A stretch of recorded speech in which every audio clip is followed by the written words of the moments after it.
call this meeting to order. Can you hear me? Okay.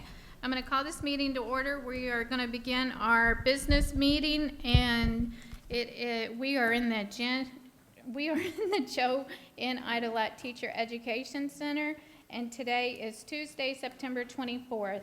I'm going to ask you, there's a little change in plans. If you would please stand and join me in the Pledge of Allegiance to the flag. I pledge allegiance to the flag of the United States of America and to the republic for which it stands, one nation, under God, indivisible, with liberty and justice for all. Thank you.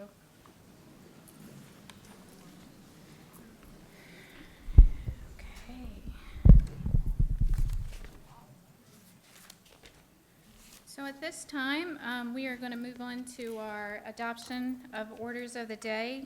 Board members, are there any items that you wish to move from consent to action? Yes, Mrs. Zork? Okay. I'd like to move consent L to action, please.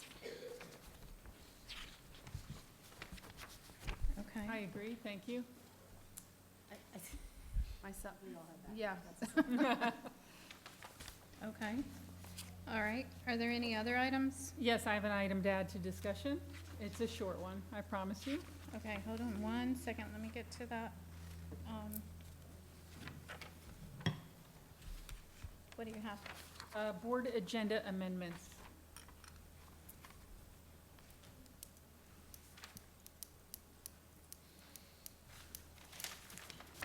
Okay. Mrs. Zork, Yes. I need to pull item K. That item will be brought back at a later date for no action, so it's no action tonight. Okay, no item, no action. All right, so what I'm gonna do is we'll just, we'll wait for comment, Yeah, that's Dr. fine. Moxley, Yes, for that's that fine. item, at that time. So I need a motion to approve as amended. I'll make a motion. A second? Okay, that was Mrs. Rosario, second. Yes, ma'am. Okay, Mrs. Barrenborg, would you like to speak to your motion? No, ma'am. Mrs. Rosario? No, ma'am. Any other discussion? No? All in favor? Aye. Any opposed? 5-0. Okay, we're moving into the fun part of our night here. Dr. Moxley, I'm going to turn this over to you for a series of presentations. Yes, and I'm going to go ahead and move down Go to the ahead. floor while we do this. Thank you.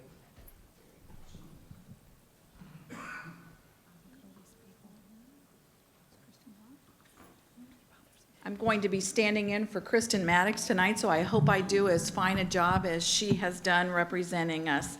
Tonight is a great night because you can see by the number of people in our room tonight, we have many recognitions of our outstanding students. And to start our evening off, tonight we have the Osceola Explorer Ensemble, which is composed of 4th and 5th grade students under the director of Mrs. Janine Jones. They will be performing 2 selections tonight, Osceola Rocks and SDIRC for Me. So we're ready for our students to perform. Thank you for being here tonight.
Osceola Magnet truly does rock.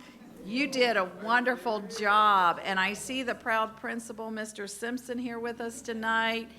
Thank you, students, for sharing your musical talent with us, and it's a Kodak moment for sure.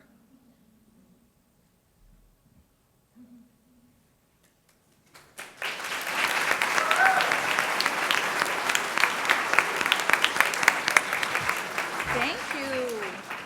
Thank you for being here.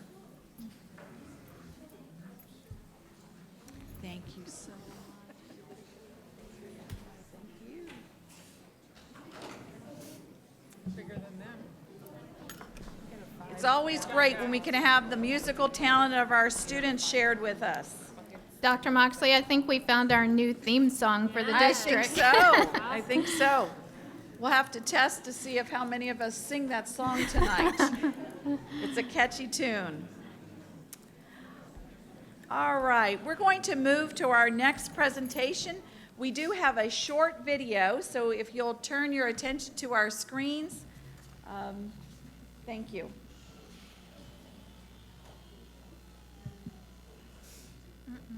Oh, okay. Oh, you want me to speak first? Okay. Let me do the introductions then. Tonight we have members of the U.S. Fish and Wildlife Services here to tell us about the MOTUS Tower that was installed at Vero Beach High School and how it is helping to improve the ways that scientists track and gather information on migratory birds. I'd like to introduce Tim Breen, a supervisory biologist with U.S. Fish and Wildlife, to the podium, and he will tell us a little bit more about MOTUS Tower. Thank you. So yeah, I'll let the video do most of the talking, but again, I'm Tim Breen, and I'm a supervisor with the United States Fish and Wildlife Service, located here at our South Florida field office in Vero Beach.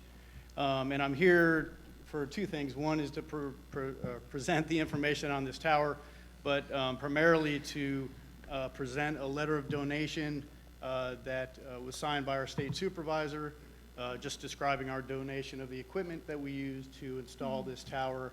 But most importantly, it's a letter of appreciation to the staff in the school district for all their efforts and cooperation in getting this tower installed very quickly.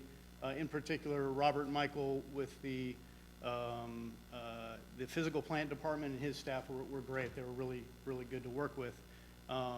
So yeah, if we play the video, I think that'll do most of the explaining, and I've got 2 slides at the end. Birds have the power to touch our hearts with their beauty and songs, to surprise and fascinate us with their behavior, to inspire us with amazing feats of strength and endurance. Some songbirds migrate thousands of kilometers every year in challenging conditions. Birds play critical roles in our ecosystems. They pollinate plants and spread seeds. They help control insects. Birds are also valuable indicators of change. Many populations have been seriously declining for decades. 1/3 of North American bird species need urgent conservation action to avoid extinction. We have to act now to protect the habitats and systems that support all life on Earth. But how? Scientists must unlock the mysteries of migratory birds and study their movements on breeding grounds, along migration routes, and in wintering areas. The MOTUS Wildlife Tracking System uses tiny tracking devices and a network of hundreds of receiving stations strategically located throughout the Western Hemisphere. MOTUS is yielding spectacular discoveries. Now, researchers can safely track bird movements over vast distances and with incredible detail to pinpoint the greatest threats to vulnerable species. The results help us identify conservation priorities and direct efforts and funds for maximum impact. Get involved today. You can help us conserve bird populations and habitats to ensure healthier environments for wildlife and for people. We have the power to make a big difference with your support.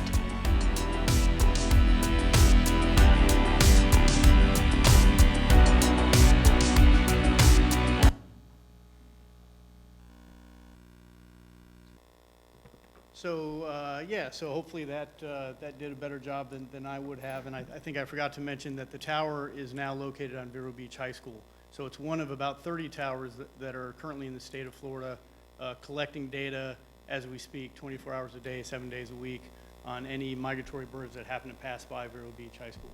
So this is just an overview of the program. There's 4 continents that have these antennae.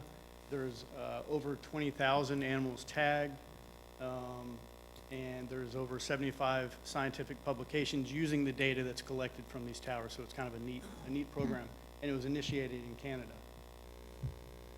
So this is the tower being installed on Vero Beach High School there in the upper left. It's a pretty basic antenna, but it's collecting some really neat information. You see the receiver in the bottom left that's located directly below the antenna. And of course, the map on the right there is all the receiver locations in the United States, Canada, Central America, and South America. So again, we're part of this network, and we're providing some really neat information.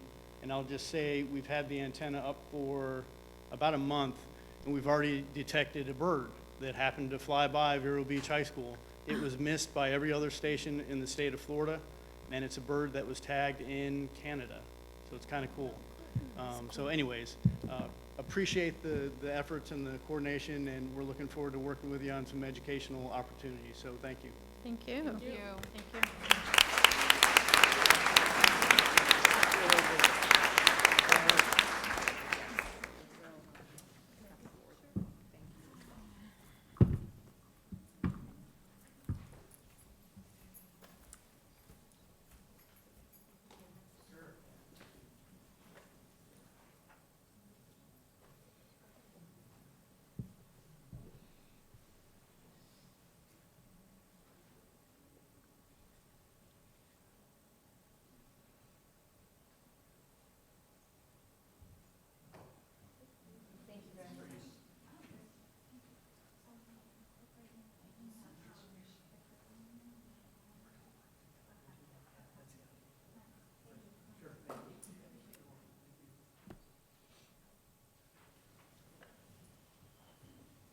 Thank you, Mr. Breen, for being here tonight and for highlighting that important program.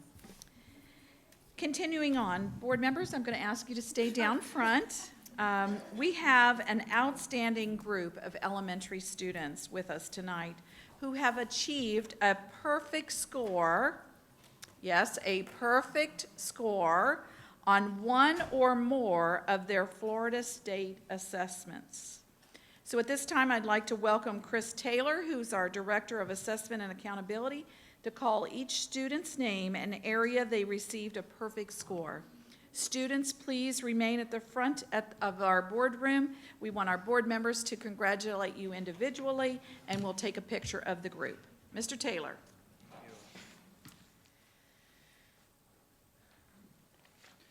Good evening. It's my pleasure tonight to announce the students I got a perfect score on the ELA, English Language Arts, Math, or Science assessments tonight. So first, we want to recognize Cross Feka.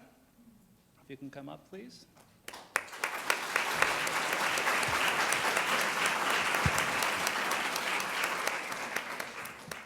Annabelle Robbins.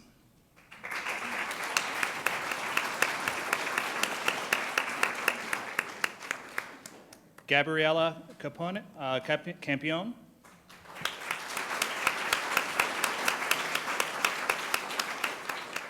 Oliver Justice.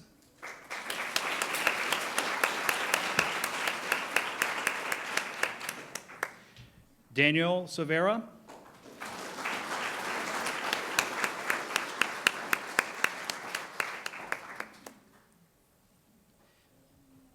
Anthony Sarkisian.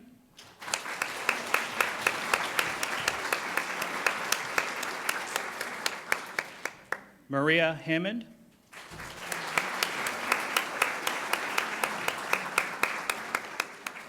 Ava Stravinsky.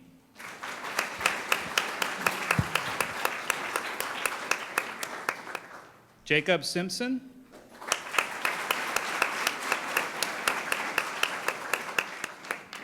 Devin Desai.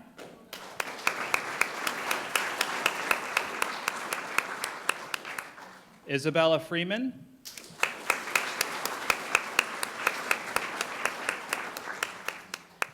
Catherine Buxton.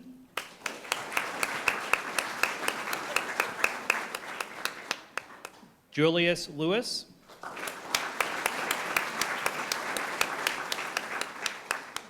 Tyler Simpson.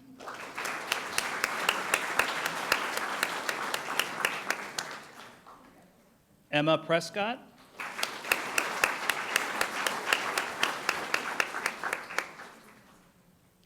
Quinn Roberts.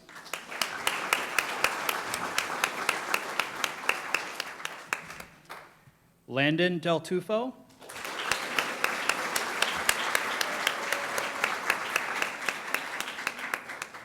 Cole Dorenzo.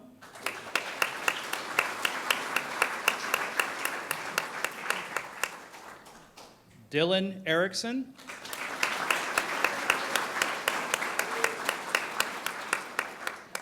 Brock Stalls.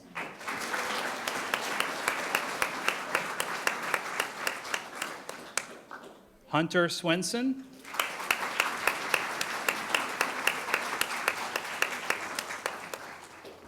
Addison Ames.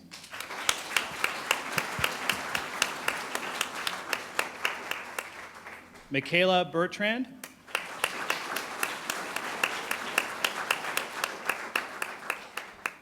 Mila Cabral.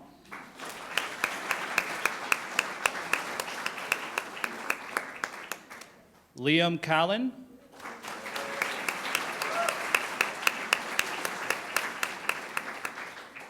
Juliet McLean.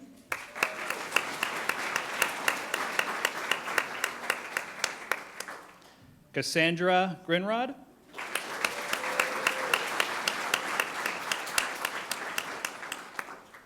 Brandon Navarez.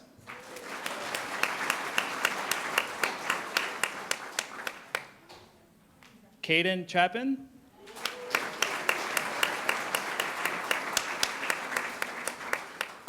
Braden Adriance.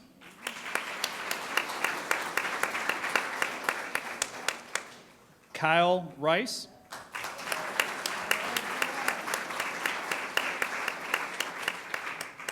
And this last student received a perfect score in ELA, math, and science, all three assessments that she took. Elise Hale. Elise Hale.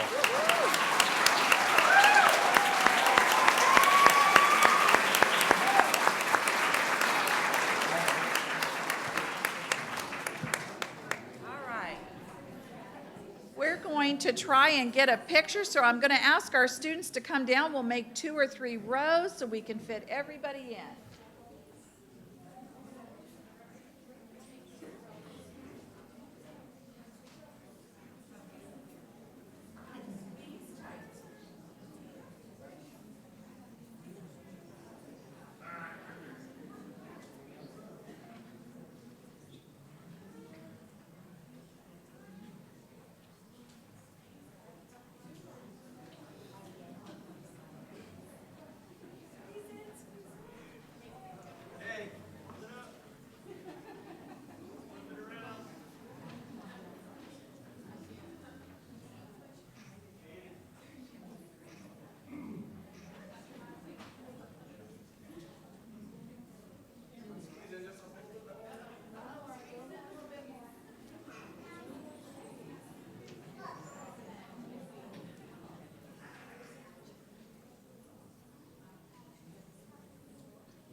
Congratulations to all our students. United Way Casual for a Cause big check.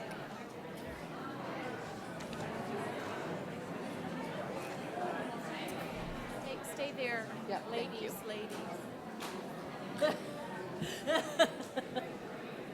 Mrs. Zork.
We have one more presentation, board members.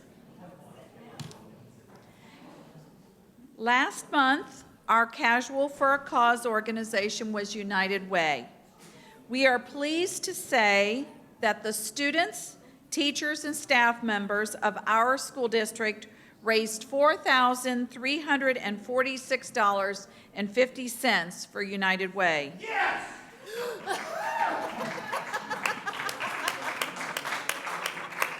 Tracy Siegel, campaign director, Bob Schlitt and Jeff Schlitt of our 2019-20 campaign co-chairs are here tonight to accept our donation and tell us a little bit about United Way and a very important upcoming event. I will hand this to whomever. Yes, congratulations. They don't trust the volunteers. Yes, please. Yeah, Please, yes, thank you. Quick second? Okay. Thank you, Jeff Schlitt, and I am campaign co-chair with my identical cousin Bob Schlitt this year.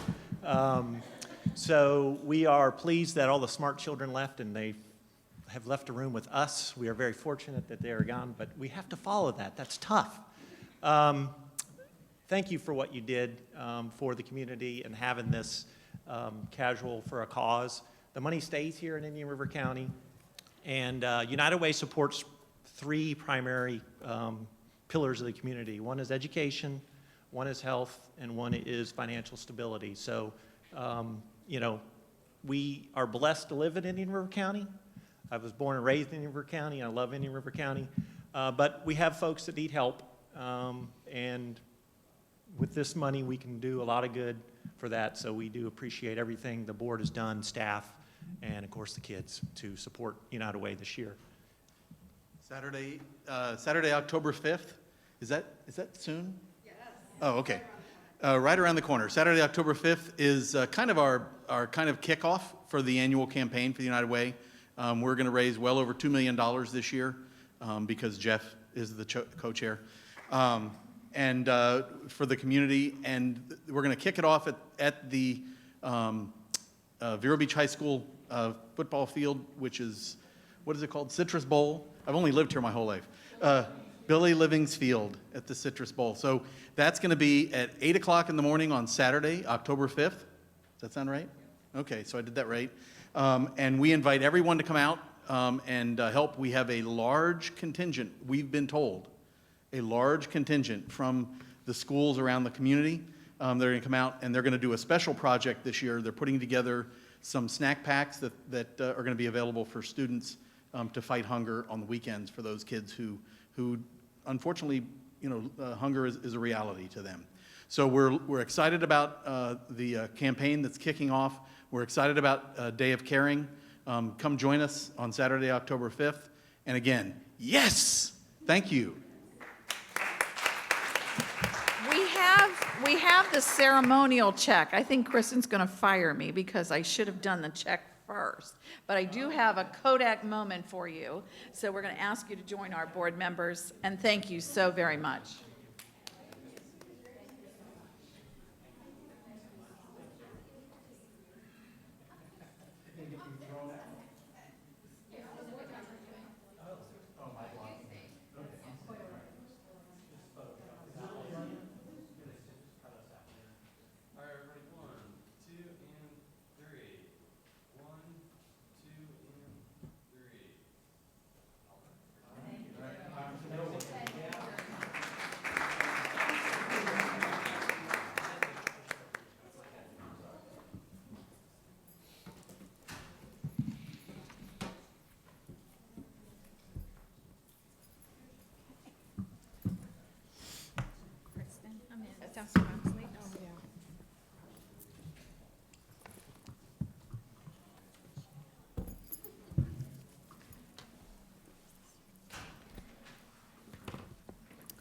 Okay, we are moving on to citizen input.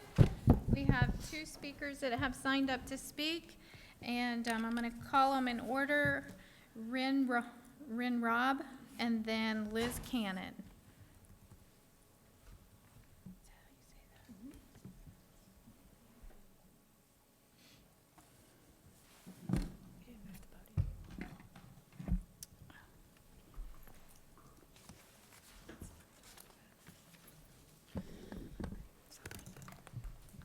Mr. Rob, could you turn that podium a little bit toward us so we can, If I have the strength.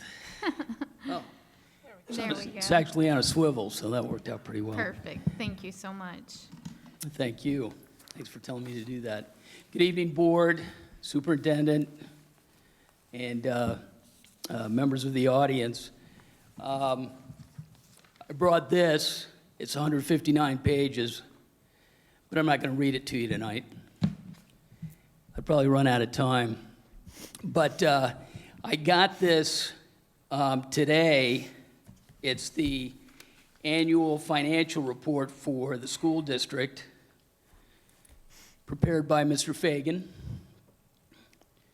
And I didn't have much of a chance to go over it to the extent that I could make a ton of meaningful comments about it, and that's because it first came out on Friday, and Liz and our CEA reviewed it then, and then the revised copy came out yesterday, and I didn't have much of a chance to review it between yesterday and today for a couple of reasons. One, I was teaching today, and two, because it is 159 pages long.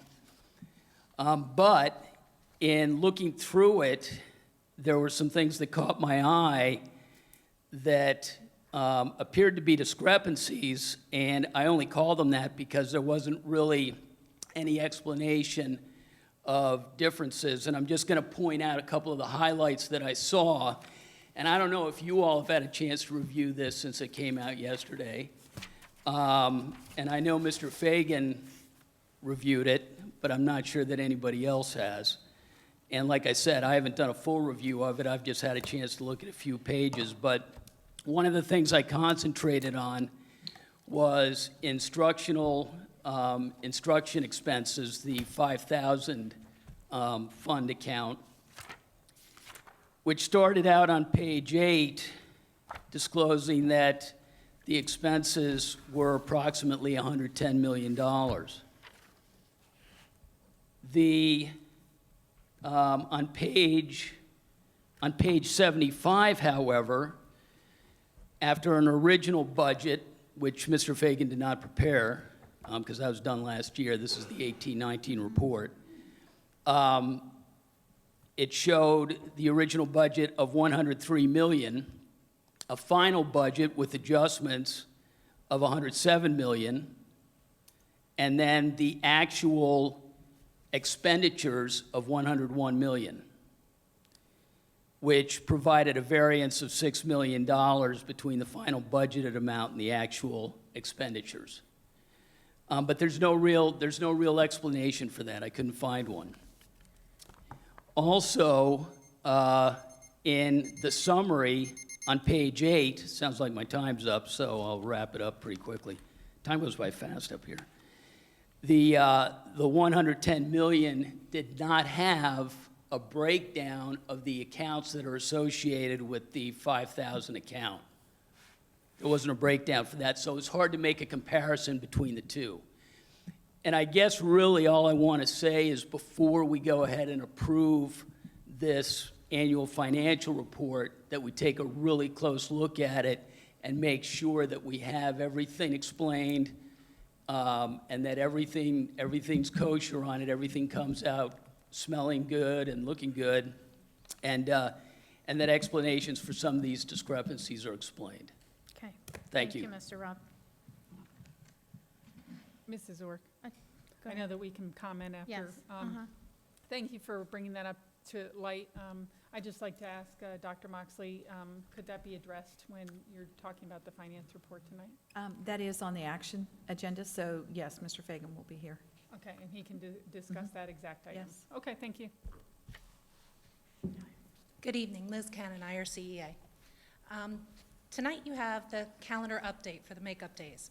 While yes, the calendar committee did put the makeup days on the week of Thanksgiving, in the past we have been flexible as to how we have scheduled makeup days. On August 30th, 68% of my students were absent. The day counts as an instructional day, but instruction could not take place with only 32% of my students. The day counts as instruction. The reason we went to a week off at Thanksgiving was due to a high absentee rates. The days were not effective instructional days. Replacing the lost days with November 25th and 26th will check off a box and return our quota of days, but will they actually be instructional days? On another note, the instructional contract for the teachers allows for 6 paid holidays. If there are concerns with teachers receiving something extra, don't be concerned. During spring break, 2 of those paid holidays are listed. To ensure that's all is fair, reassign one of those paid holidays for that one day that we are waiving. Therefore, the instructional calendar will remain at 196 days as the contract states. Ren stole my thunder a little on this, but on the agenda tonight are budget amendments and the annual financial report. First, I'm frustrated that although the AFR was listed on the agenda last Tuesday, the backup documents did not appear until Friday afternoon. Then on Monday morning, there were changes made to the AFR. When you are sharing a 159-page document with complicated calculations that is laid out differently from past AFRs, I would think transparency would encourage a longer time to review such information. For example, the expenditure for instruction, account 5,000, is identified in 3 different amounts. There were even more in Friday's version. It appears that the revised budget amount for instructional services differs by over $6 million, but in the explanation in the budget amendment number 4, the changes in appropriations do not include an account number. There is merely a $1.6 million increase for salary and benefit adjustments for the year-end cleanup and reimbursements from internal accounts. Salary and benefits are 2 separate accounts, 5,100 and 5,200. Furthermore, with the 6.3 million variation of the amount budgeted and amount spent, how much of that was salary and benefits, and how much was purchased services and materials and supplies, accounts 5,300 and 5,500. I appreciate that Mr. Fagan has hit the ground running and is doing all he can, which has been a very confusing year in budgeting. But I feel transparency would require more time for citizens to review this material correctly. Thank you. Thank you. Thank you for that. We'll address those issues when we get to that, okay? Okay, at this time, we are going to move on to approval of consent agenda. Move approval. As amended, yes.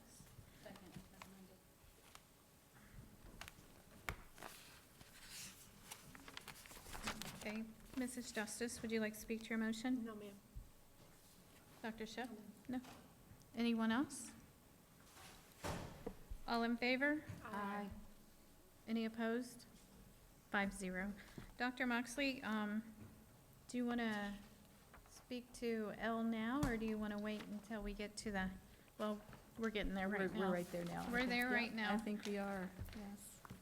So we have on action A, we have moved our consent L, and that is the updated calendar. So at this time, I would like Dr. Moxley to please explain. Is that Sure, okay? sure, that's, Or do you want to? No, I think I pulled it, Mhm. so I think the courtesy would be to the Okay. board member to speak to it. If Dr. Moxley would go like to, ahead. no, if Dr. Moxley has an explanation that's probably going to affect my comments, then I think it would be appropriate for her to go first. Okay. So, yeah, please. Sure. This particular calendar that is in place, the agenda item tonight is really addressing the waiver of one day. The calendar was, there was a calendar committee last November, December, somewhere in that time frame, and that is also part of the negotiation process. So the instructional calendar, and I know Mrs. Cannon mentioned that, but the instructional calendar for each year is put together by a calendar committee. And that calendar committee is made up of members, CWA members, IRCEA members, parents, principal, administrators. We actually put out on social media on our website and ask for participants who want to volunteer to serve on that committee. And so that will actually be coming up again here very soon as we negotiate and develop next year's calendar. So the calendar that is in play for the 1920 school year was actually done by a committee as part of the negotiation process and brought to the board for action sometime in the January area. And within that that calendar, 2 days were built into that calendar called emergency storm days. They happen to be the Monday and Tuesday of Thanksgiving week. Now, I heard what Mrs. Cannon said about that being a week where people, go on Thanksgiving holidays and that kind of thing. But my concern now is that that was actually approved back in January. It was put together with, a committee and input. And as part of that process, once the calendar is designed or developed by the committee, I was advised that a survey was put out for people to respond and give input on the proposed calendar. And then that was brought to the board for a vote. And so really tonight, you're not establishing those Monday and Tuesday days. Those are already in the board-approved calendar as emergency storm days. Some years you don't use them, which that's great. This year we did have to use them. And so tonight the action is you're recognizing that those storm days are now used as hurricane makeup days. Well, what you're approving, secondly, is that I'm asking you to waive the third day so that we don't have to then go back through the process to negotiate a third storm makeup day. You already have 2 that have been negotiated, 2 that have been board approved. So we're recognizing that and we're honoring that. That's at least my recommendation coming forward, was to honor that because it's already been through the process. If I were to change that, we need to take it back through the process as outlined through the contractual requirements. I don't disagree that I anticipate that's probably going to be an absenteeism 2 days, because if people have already made, you kind of take the chance. And last year, we didn't have to use storm makeup days. This year, unfortunately, we do. And there's still storms out there that we're monitoring. So the hurricane season is not done yet. So I wish we could waive all 3 of them, but unfortunately, that puts us too close to the hour requirements and that type of thing. As a board, if you want to reverse the action and then I'm assuming we would have to go back through the contractual negotiated process. That is certainly a decision. Tonight, the agenda item that I have brought forth is recognizing the 2 days that have already been negotiated, already been board approved, and asking your approval to grant the waiver for the third day so that we don't have to impact the calendar. Thank you. May I ask speak to this? Mrs. Justice? So I understand all of that, and that makes a lot of sense, and I completely agree with you in principle. However, this has presented an interesting opportunity. I've received a number of emails from teachers, I'm going to draw on my experience as a parent in this decision-making process, because one of the reason I ran for school board was because I have children in schools, and what I've heard from my middle schooler and my high schooler is if on an early release day, they don't do anything. They say that the class periods are 20, 25 minutes, that it's hard once the teacher gets everyone settled, that the bell is ringing. And I have had a child say to me before, what's the point of getting up and going to school today because we're not going to do anything anyway. So as a mom, I don't love that, right? So it has been proposed by teachers that we use the Wednesdays, the early release Wednesdays, and instead of having early release for the rest of the year, or however many hours we need to make up, that we just extend those days to full days. I don't know what the contractual process is. I would defer to you or Mr. Osipian as far as negotiations are concerned and working with the union, if we'd be able to do something like that. I agree with what Ms. Cannon has said. I do believe the rate of absenteeism will be high. I spoke about it at the last board meeting we had when a teacher posted, the only reason this day won't be a good instructional day is if you don't send your kids, and the reality is we will have kids out. My children will be in school if we have school, but that will not always be the case. And so my conscience tells me that this is an opportunity, and I'm going to take it. So I'm going to ask if there is any appetite with my fellow board members to consider using the Wednesday early release days to make up the time and to work with the union in whatever way we need to do that, if that's necessary. And I just had to, when you run for this, I always say, well, somebody should do something about that, and, we're the ones who do something about that, so. Mrs. Barrenborg, then Mrs. Rosario. Thank you. I too received lots of emails about this and concerned, and I understand that. We ran into this 7 years ago, I think it was, that we ran into this. Oh, no, it was longer than that. My goodness. You take that gamble every year, and unfortunately, it's kind of like snow days up north. You build those days in, everybody knows that, but I wish that people had given input when the calendar committee was forming this issue. And I think right now, that's a really good thing to think about, that when the calendar committee is forming, that they do that. I did ask you about this, and I was concerned about it as well. I agree with you. I know that we're negotiating days when we go through this process, and so I was concerned about that. If we make this decision, are we breaking rules? Are we going against negotiation? If we do this, are we saying, okay, well, half-days don't matter now? Well, and to that point, I know our elementary schools have done a lot with early release STEM. I know that I think that the benefit has been better in STEM elementary. days, right. But with middle and high, the feedback I've gotten from students and from teachers is it's just not a productive day for them. So I don't, I'm taking this opportunity to bring that to light. So is this bringing up a different discussion then? That's my concern. No doubt, I think it is. I'm just saying in this specific instance, it seems like this could, it's been suggested by teachers that the instructional time would be more meaningful if we did use the Wednesdays, and so I'm saying, why wouldn't we? I guess is my question. I'm open for doing what's best for kids Right. and for teachers. And, but I also know that we have rules that we have to rule by. And if we are bound by negotiated days. Well, I see Liz shaking her head saying it's not contractual. I understand that. I'm looking at the superintendent. Okay. My understanding, and again, my understanding when I asked the question is that it was negotiated that the early release is 1 day per month as per the contract. Now, if I'm not correct on that, okay. So if we're going to now use and take those away, I make the assumption, since that is written in a contract, that to make a change to that, we would have to go back through the collective bargaining process. That's what And I was I'm afraid of. hearing from our, Yeah, right. so there is one other point, and if I may, that just to think about, because I think every reaction makes another reaction. So yes, that is, that makes sense, and going through the correct process.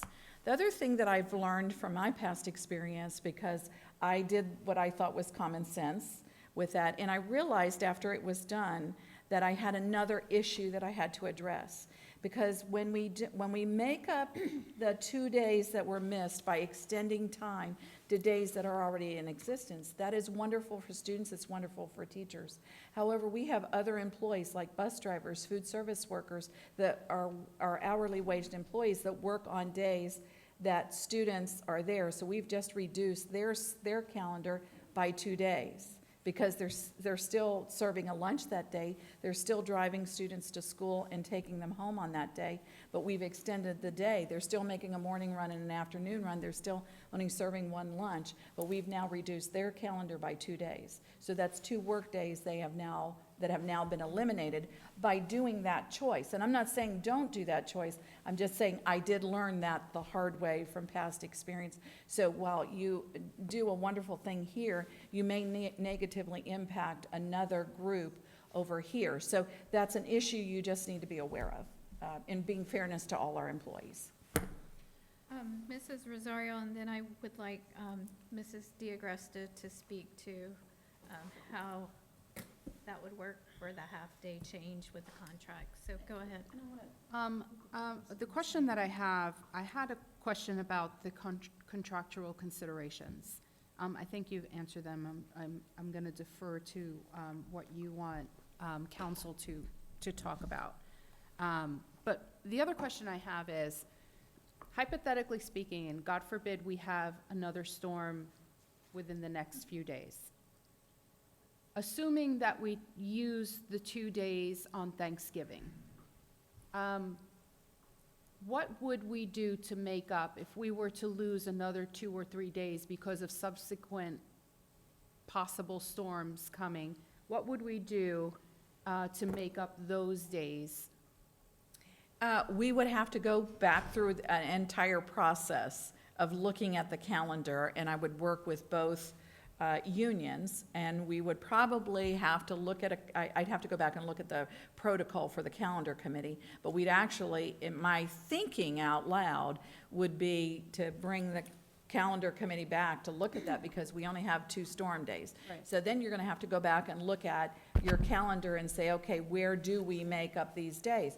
Do we look at extending? Then we have the other issue with, our other employee groups, or do we have to add days? Do we have to take away, I think Mrs. Cannon brought up, there's some other paid holidays in there, but that would still have to go through the process, I believe, through the negotiated process, and have that open communication, because now you're removing a paid holiday, and you're filling that with, and so, you just have to look and see what possible scenarios those are. And I think you'd want to get input, because now you're impacting people. You may be extending the school year, or extending, or taking away a holiday. So the question really is not just about this one particular concern, because in the back of our head, we also have to consider the likelihood of having another storm, since we're Correct. still in hurricane season, that possibly could happen, and if so, we may still be at the bargaining table anyway to try to make up those days. Correct. How long typically, maybe this is a question for Suzanne, if you want to go into Suzanne, I'm sorry, Mrs. Diagresta, how long does it typically, how long is the process to negotiate days? What is that process like? Maybe that's what Mrs. Zork was leading to in terms of legalities with negotiating this. Simply sitting down with both of your unions to discuss calendars. I mean, it could be 1 meeting, it could be 10 meetings. It just depends upon how easy or hard it is to work out all of the different calendars. Remember, you have employees that work a certain number of days in a calendar year, but you have several different categories of calendars with different numbers of days worked. So each of those calendars will need to be reviewed to see how it fits into this. So it's not just a one calendar and we figure out one calendar and everybody else falls into place. You have to actually look at each of the different calendars for each of the employee groups and be sure it works. Some people have more or less work days, so you have to work all of that out. And what Dr. Moxley said is sometimes you end up extending everyone's calendar by 2 days to make up these days. That's a possibility. But it could take 1 day, it could take 10 days. It depends upon the people at the table and how easy or hard it is And to when you resolve say, the I'm issue. sorry, my last question, when you say extending, are you meaning at the end of the year? We're adding 2 days at the end of the year somewhere? Would that be at the?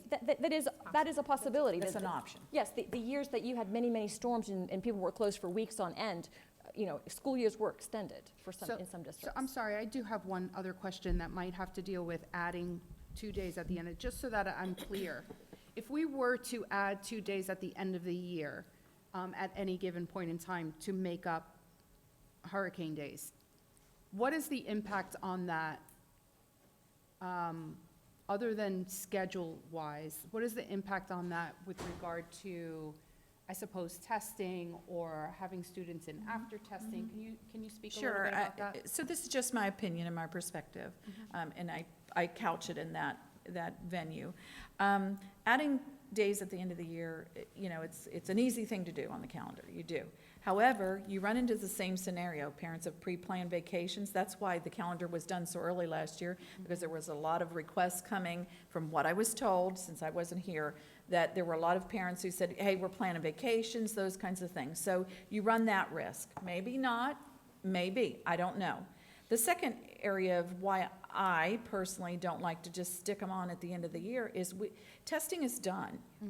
And now you've given up 2 days of instruction for students in preparation to fit standards instruction, review, whatever that may be, before they take their assessment tests.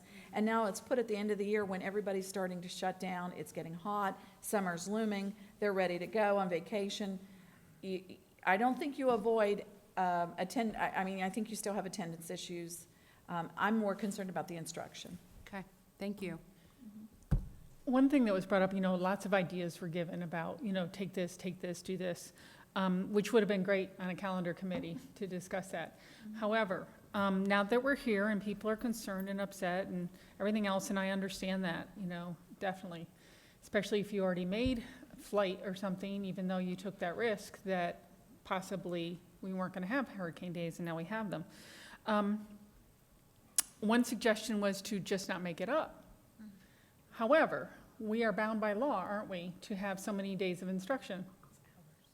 Or is it hours? It is hours Okay. of instruction, and so when we looked at the waiving of the day, we went back and counted our minutes, and see, I also, because the question came up to me when I made early dismissal on that Friday, because there was a discussion, and I got a lot of emails, why am I not canceling school? And, I said, no, we're not, but I did give respect to our employees, the need to get ready for a storm and those kinds of things, and we did an early release day. The question came up is, well, then are you trading a early release day? And that's when I went back to the contract and said, this was in August. We had already had our PD day for August. I'm now adding it. Was I going to swap the September one out? But when I read the language in the contract, it was 1 per month.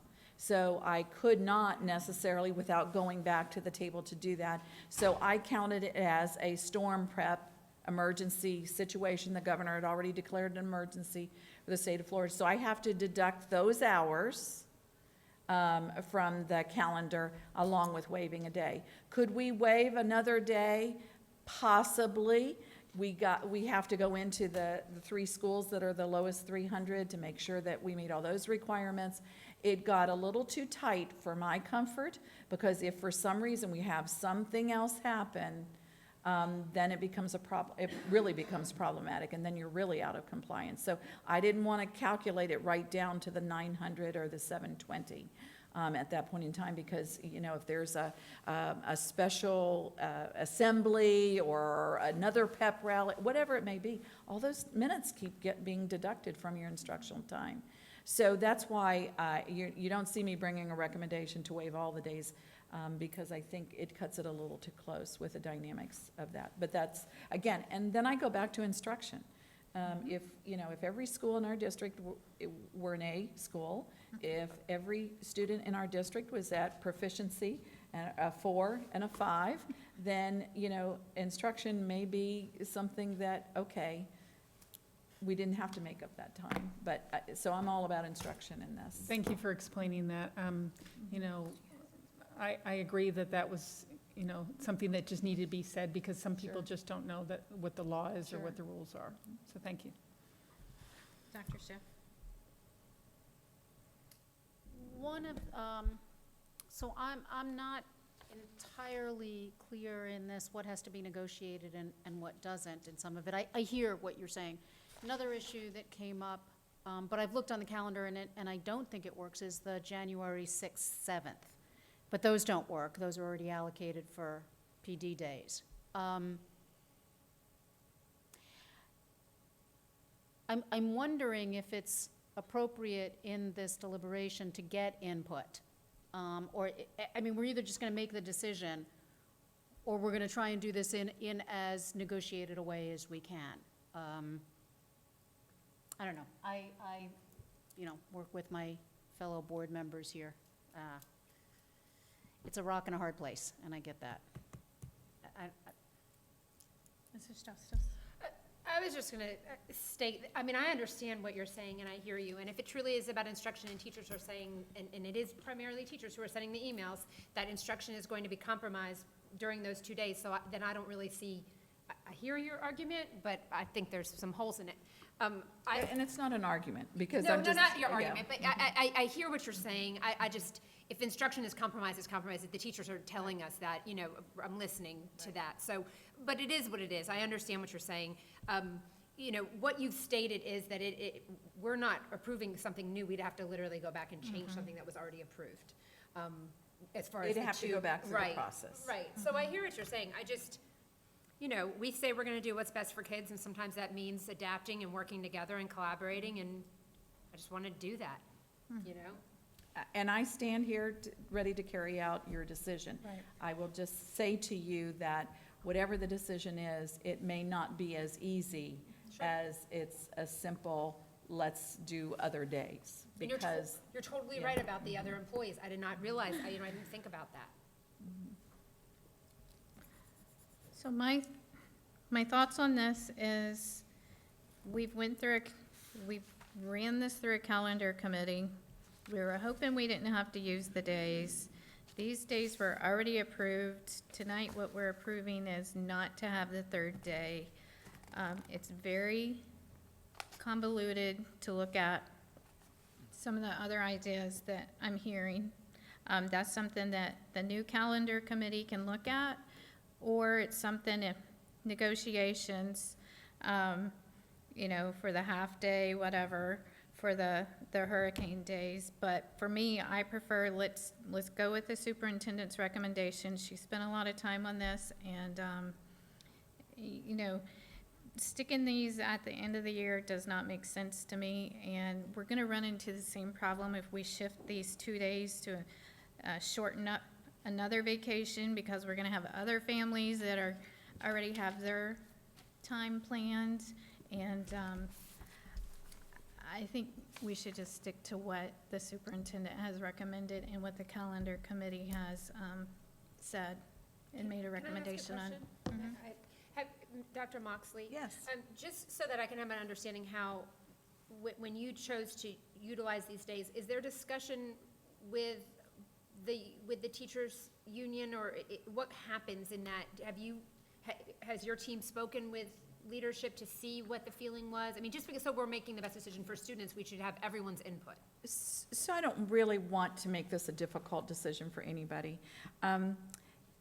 No, I did not. Okay, And I'll that's tell fine. you just point blank why. It's because I honored it. It was negotiated, it was board approved.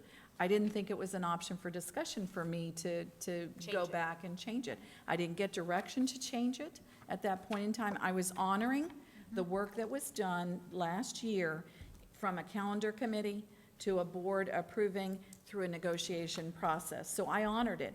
If that's, and again, I don't own this calendar personally. I am honoring the work and the decisions that were made prior to me. And I felt it had been thoroughly vetted, and I thought people weighed in on it, and that they understood that if there happened to be a storm, then this is what would occur. If there wasn't a storm, then yay, we got a whole week off. But if you want to do something different, I'm not the barrier here. I am happy to carry out the charge. My job is to let you know what are the issues so that you have every fact and every detail. Yes, the easiest thing to do right now is to say we honor this and move forward. But if that's not what, you know, and you want me to go back and work through the process, I'm happy to do that. I'm not here to block anything. I want to do what's right for students.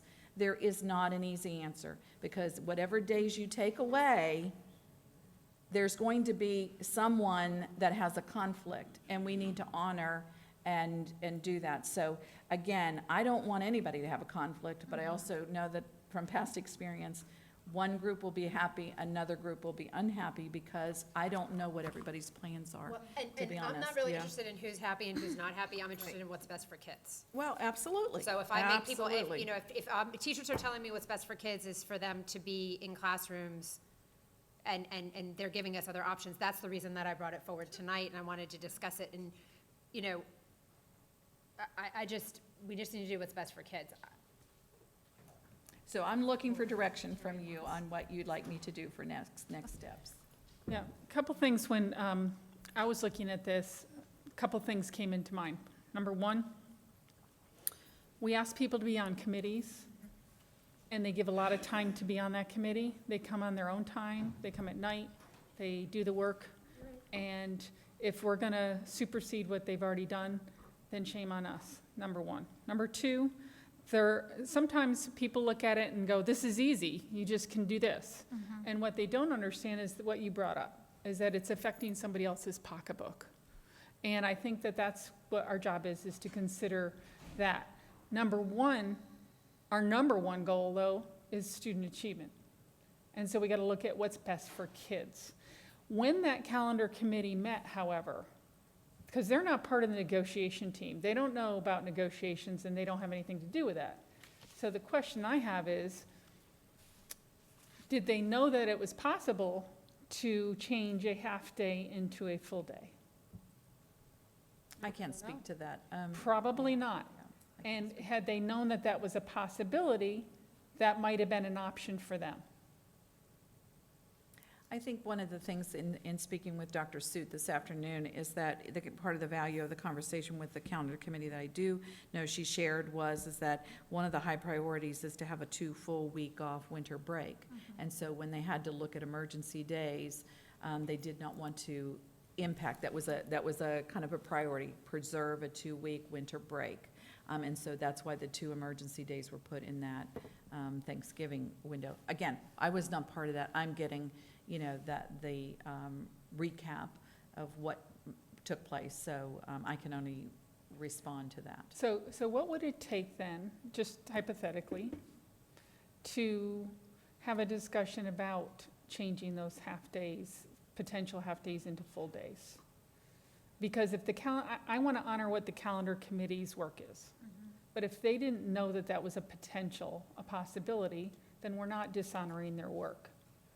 Then my suggestion would be, if that's the direction of this board, then we will go back through the process, pull the calendar committee back, put that proposal and that problem before them, put it back through the negotiation process, and then bring that back to you for a vote. That's what would happen.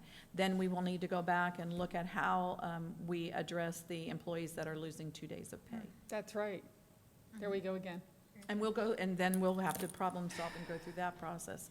And you'll have to decide what you would like to do with that, because again, with the reduction of 2 school days, then there is no reason for them to drive a bus if there's no children to deliver to a school, because that's a day that's not there. I mean, I don't want to, I feel like I need to represent everybody in all aspects of it. Of course, we do what's right for students. I'm sorry, why would we be losing?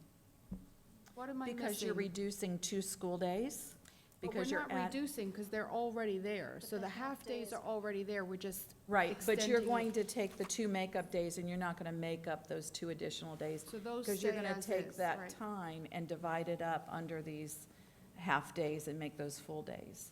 So, and bus drivers are already driving that day.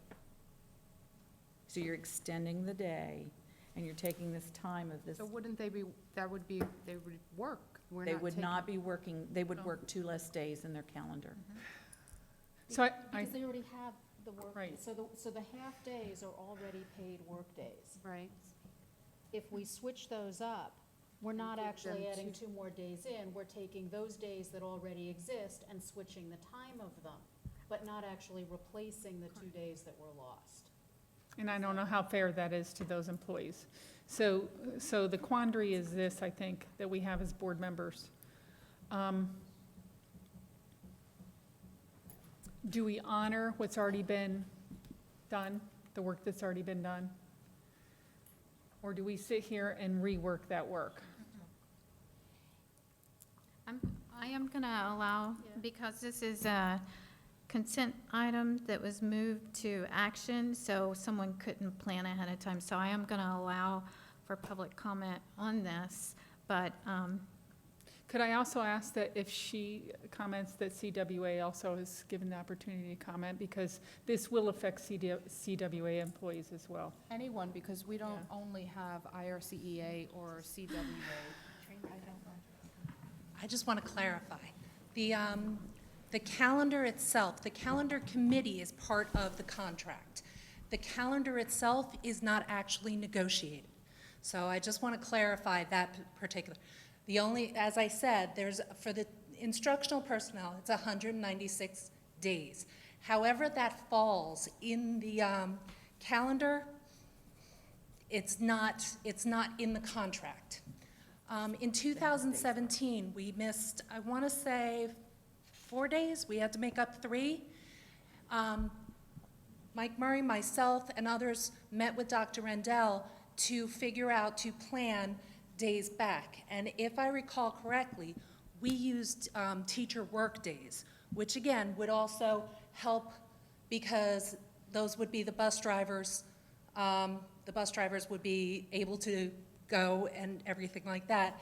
And it did not affect the final outcome of the days because, as I said, there's 6 paid holidays. There's no guarantee what those paid holidays are.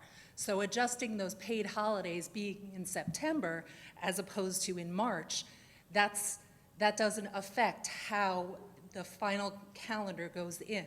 So that's why right before we went back to school in 2017, we were all brought in, we figured out how to meet all of the needs of the different calendars. So that's why I just wanted to clarify that. And we did not have to use the week at Thanksgiving because, again, it was about the instructional time. It was not about, it's not, losing, we're gonna have fewer students there. So if we're gonna have instructional time, let's have instructional time. Mrs. Cannon? Yes. Dr. Schiff has a question. So can you clarify for me, either if there's a specific thing, a specific way you're asking us to make that up, or are you asking us to have some discussion and negotiation on it before making a final decision? Or are you bringing us a recommendation of how you want to see that happen that's best for students and teachers? I can bring one recommendation, but I don't have a problem sitting down and discussing it either. I did reach out to Dr. Moxley saying that we wished we had a chance to talk about it. There is a teacher work day in January and there is one in February.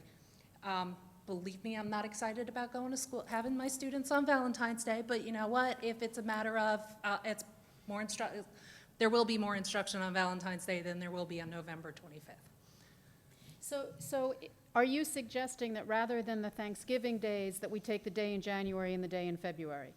That is a suggestion. I'm not saying that you should, it's just one other possibility. Because we did talk about the early release days, and the problem with the early release days is, yes, they are in the contract and they are well defined, so that would be a negotiation and that would have to be an MOU.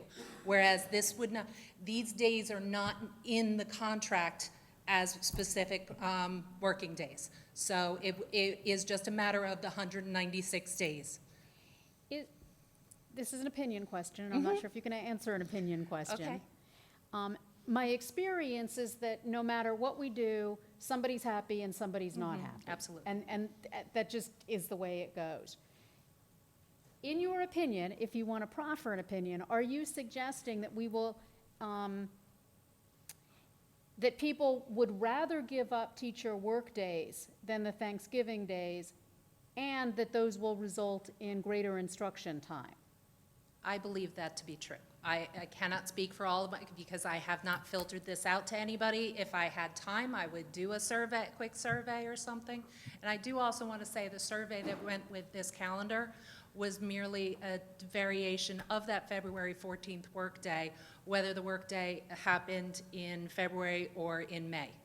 That was the only thing the survey asked. I have to say, as somebody who I don't looked know. at that I survey can't and that speak to that. calendar, it was really hard to sort out. The changes were so minuscule, and so it took a lot of work to figure out what exactly was being asked. But I'm confused because I'm on the calendar right now, and I see it says teacher workday, no school, and it also says professional development for teachers. That same day. Is it a half-day workday? and a Half-day workday, half-day PD. Okay. And in 2017, those were the days that we gave up.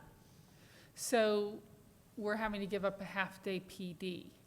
Half-day PD, half-day workday. I understand that, but PD is important because people have to get those hours and have to, for their certification, that sort of thing. I also know our PD department has planned things, so I just want the board to know that yes, it's that not a you full are workday. correct. It's a half-day Half-day, workday, yes. half-day PD day. that's only the January one, though, not the February one. No, That's I the believe February they're one both. and the January one, both of them. Do you want to clarify anything? Mike? As I said, we were both there in 2017, speaking with Dr. Rendell. And if I believe, I understand right, in 2017, I don't believe there were storm makeup days in the calendar already built in, were there? Yeah, there were. There were, I believe okay. it was written much the same way, and, you know, I mean, I also want to say the committees, and you're right, the committees do work very hard, but they're given parameters around which to work. So their input isn't always fully received. What do you mean parameters? Okay, it must be, we have to have Good Friday off, we have to have this day off, we're gonna put these two in this, we're gonna put these emergency days in the first semester. This is frequently just directed, if I'm not mistaken. I'm curious as to why it's such an issue to have an MOU with the IRC, like what's the, and maybe I just don't get it, but I mean, I know Well- we've done it before with a hurricane, I know you've met with Mr. Teskey, you know, and there was an MOU for CWA employees coming back, so I'm just curious, like, are we making this more complicated than it needs to be? Can we just work together, and say, you know, let's have an MOU and let's not do the early release? I'm just asking. Yes, we are making it much more difficult than it needs to be. Okay. And two, Thank you. yes, I'm going to be Sorry, honest. I apologize. Yes, Yeah, we there we go. are. Okay. Two, I would have been happy to sit down with the union had there not been days already approved and Yeah, what I assumed. And again, I stand here corrected that I should not have read the calendar, that those were storm makeup days that had already been through the process, already had been approved. Again, if we want to stop and go back and look at it, I'm happy to do that. But again, whatever 2 days they are, but I also believe that the work days are I'd have to go through the process. I mean, we'd have to sit down and go through the process to have an agreement, because I certainly don't want to sit here and say, I'm taking this workday away from teachers without having that conversation. A conversation, it doesn't require a ratification. But without I agree, but without a conversation, Absolutely. that would have been very inappropriate. Yeah. Do you have, You don't anyone need to have any more? apologize, Dr. No, Moxley. I'm fine, no, I just Unless- think we need Mike, to did you come want to a No, that's the decision. courage we were talking about earlier today, a leader who has the courage to stand behind their decision, and you've justified it. You don't need to apologize for that. Did you have a question? Well, I just wanted to know, does he want to speak first? Well, the only thing is, that I have to say is, if you do extend a day, we will be missing out on 2 days' pay. But if we do change, you know, to have us work the teacher work days, that will suffice the hours that would have been missed. As I understand, though, it's teacher workday and PD. Right. So those are different things. PD is specifically designated time to give teachers information and training that they really need to have to do their jobs well. And so one thing that I've heard come up is the concern about losing that PD time. So, wait. may I Hey. ask, I haven't asked a question. Do you have questions for, Yes. okay, go ahead. I'm going to ask a have a question question that for I me? asked Dr. Moxley. Sorry, that I asked Dr. Moxley earlier. If we were to have, just in your opinion, either one, if we were to have another storm, same question. And if we did not use Thanksgiving break 2 days, and we did use these 2 teacher/PD days, what other days would you suppose we would use or could use to make up more hurricane days between now and the end of the year? Well, that would be a sit-down conversation with all of us, to me. I don't think that it's one of those things, I mean, yes, we could sit there and look at the calendar. I believe that would be just a conversation between, including all of us, to try and work that out. Absolutely, and we'd be more than willing, just as we were in 2017, just as we were in 2004, when we had to change the entire calendar, where we had every Wednesday was early release, and we had to change, and that was an MOU. IRCEA and CWA have always been willing to sit down and discuss, because it is for the benefit of the kids, so.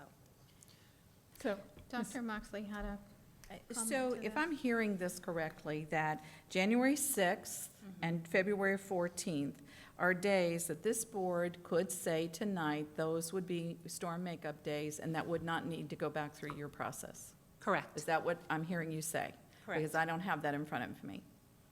And the trade-off would be that teachers would be giving up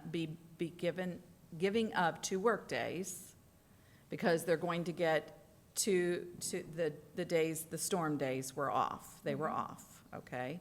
Unfortunately, you lose the half-day PD on both of those days. Can I speak?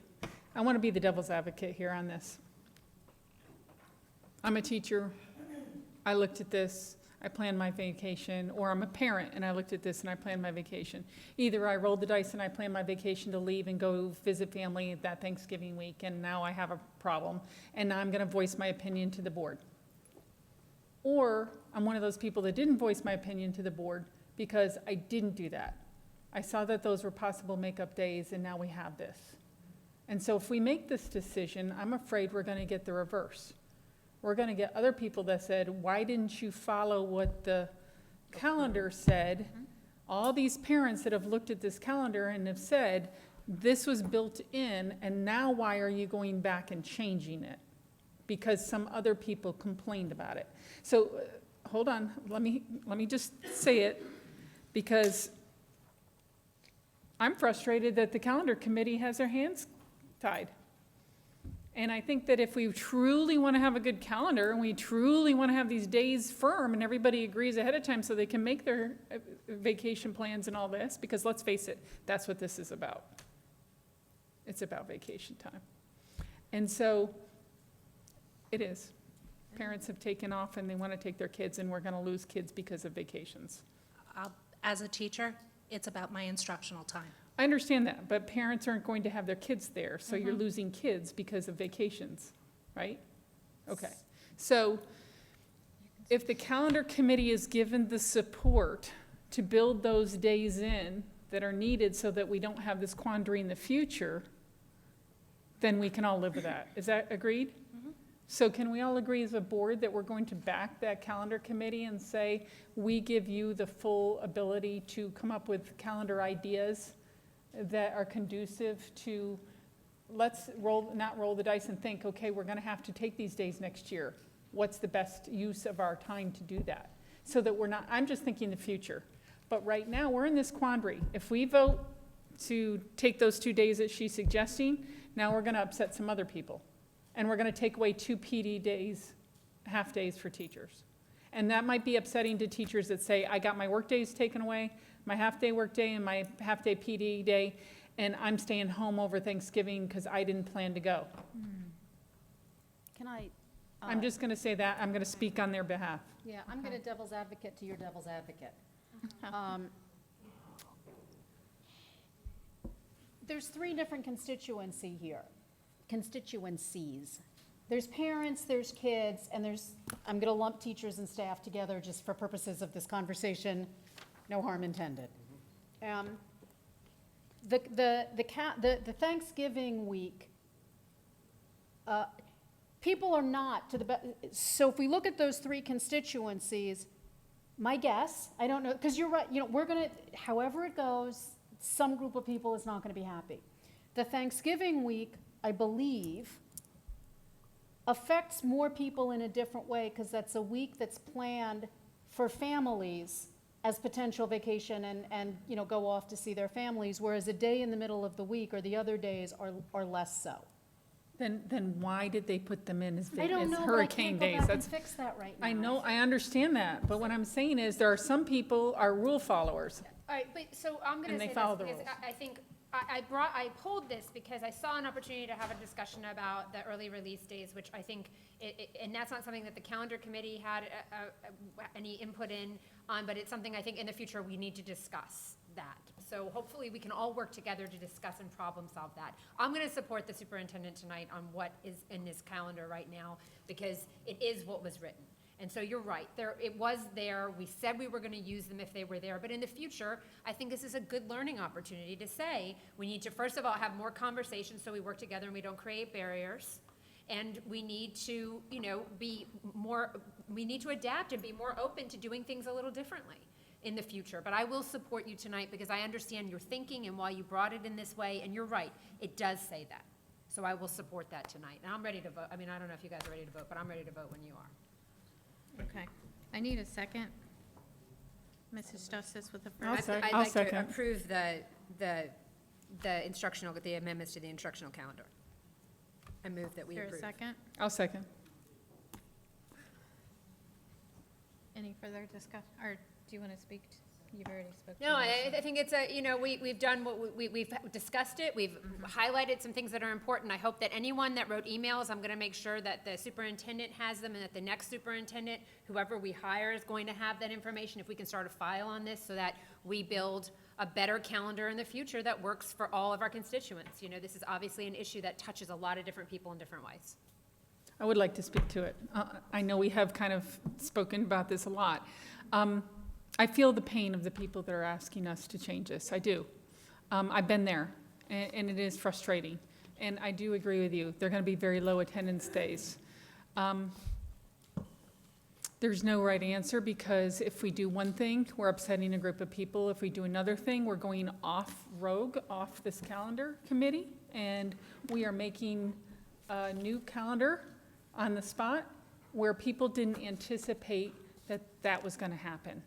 And I'm just afraid of, we've only heard from a group that's upset about what if we do this? What if we change it and do that? And I know that that's a what if and everything else, but I agree with you. I think that we need to learn from this, and that the calendar committee needs to be given the authority and the ability to do what's right for our whole group so that kids have the best instruction possible.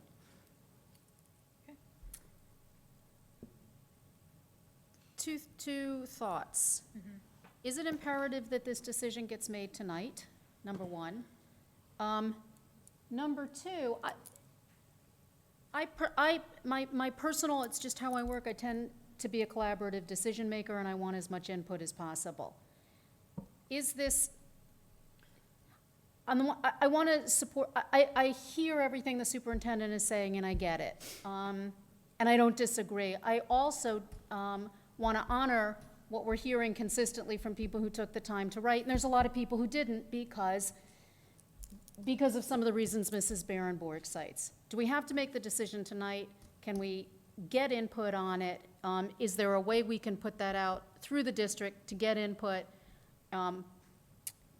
I would want to get as much in, I want to hear from people. You know, it's my job sitting up here to make decisions, but it's also my job to make decisions that are in the best interests of the constituency, which is parents, teachers, staff, and students.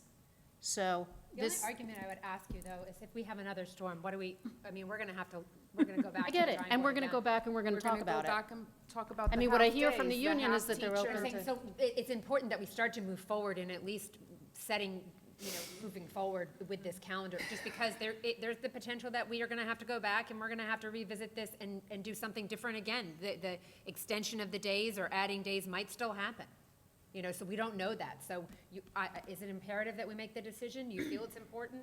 No, there's not a time, it's not time sensitive other than to communicate. We have had people call, we've had parents call and say, when are you gonna make a decision? When will we know definitively? Yeah. Some people have not made plans but are trying to make plans. And, you know, they're costing out plane think it is tickets now. important to make a So, decision. you know, I think the sooner we let parents know, the better. But I see you have two options. I mean, that you have the one of the storm days, and then you have the 2 days that were brought up tonight. Mrs. Rosario, and then I'd like to speak. I am so torn on this, on either side, and I really,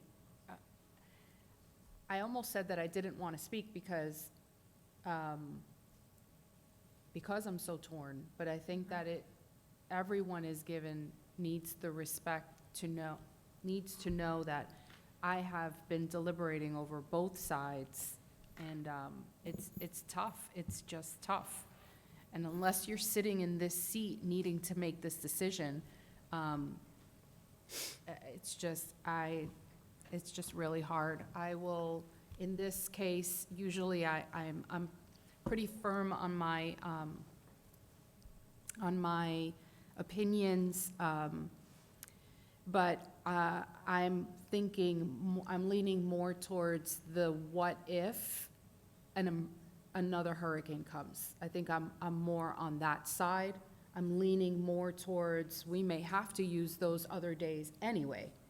And then if we don't use Thanksgiving break now, and a storm comes tomorrow, but we've committed to using the 50-50 days, we still may need to use Thanksgiving break. And I mean, it's not good, no matter how you look at it. I mean, the opposite could happen too, where we don't have another hurricane, and then, you know, we could Monday morning quarterback and say, well, we could have and we should have.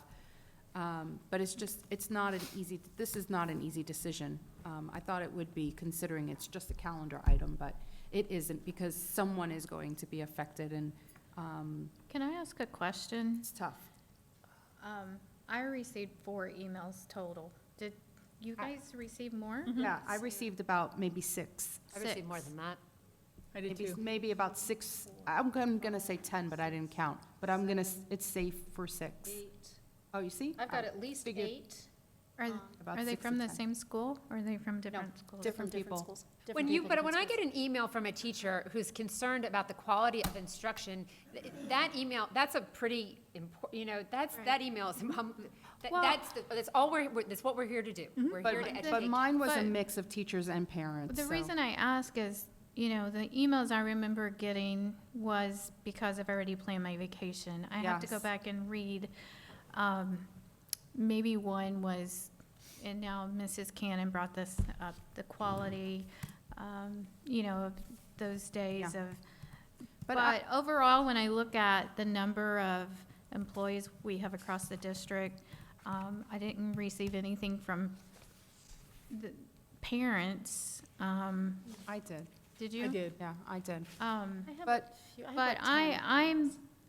you know, I said in the beginning, I think we've hit an area that we know that we have to do better in the future.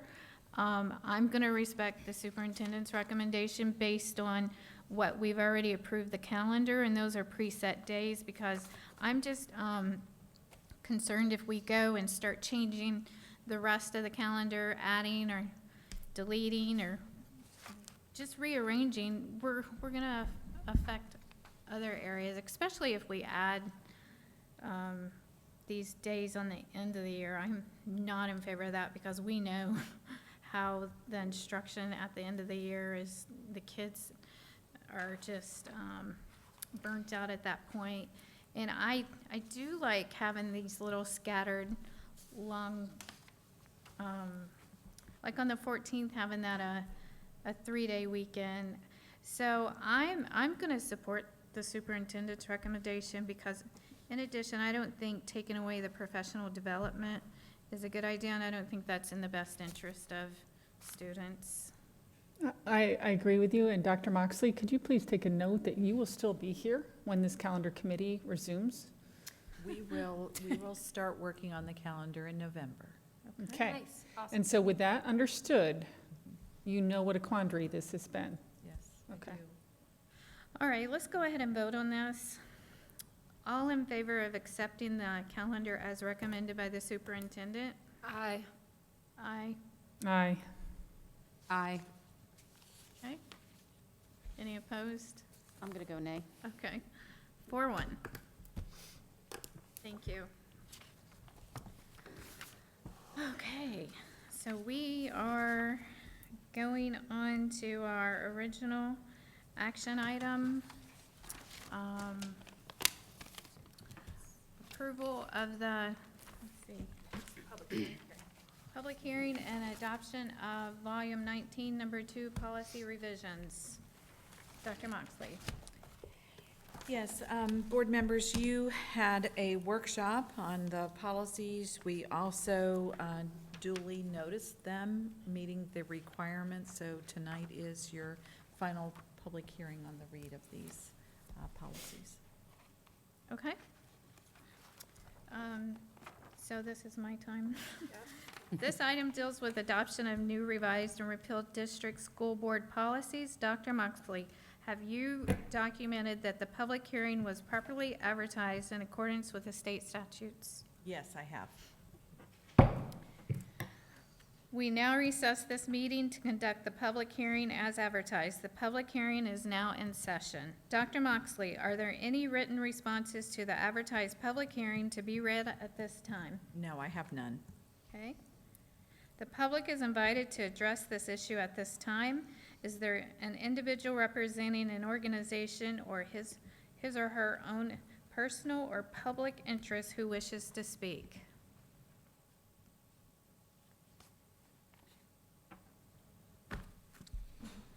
The chair concludes that the announced public hearing on the adoption of new revised and repealed district school board policies has been conducted pursuant to notice, and the ample opportunity to address this issue has been provided to all.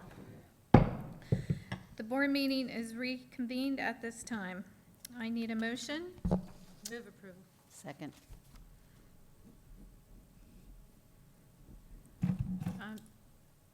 Justice, would you like to speak to your motion? No, ma'am. Dr. Schiff? No, ma'am. Nope. Anyone else for discussion? All right. I'm gonna, all in favor? Aye.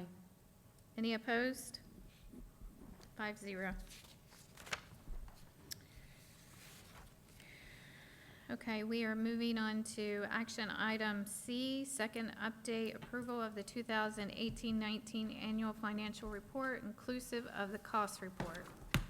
Yes, thank you, Mrs. Zork, and members of the board. I am going to invite Mr. Fagan to come forward to the podium. I know that he will highlight some things and answer any questions that you might have.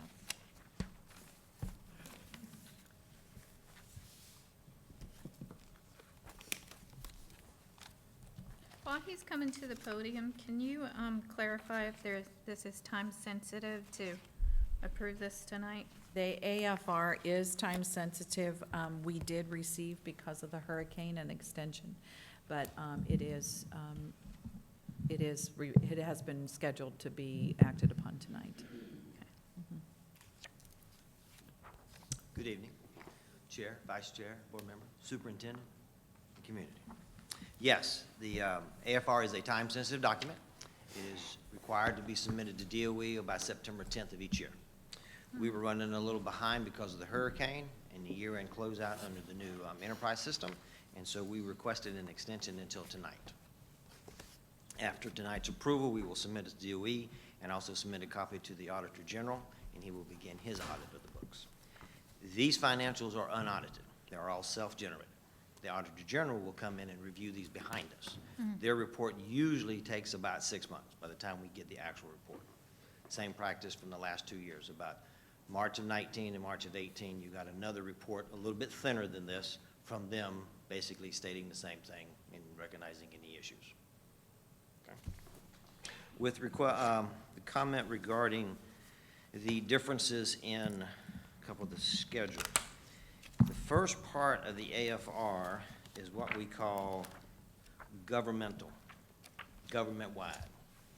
Government-wide financials kind of resemble private sector, where revenues are recognized when they're earned, when expenditures are not expenditures, they're expenses, and they're expenses when they're incurred. And what the first part of the AFR does is takes all those items and put them on a fully accrued basis.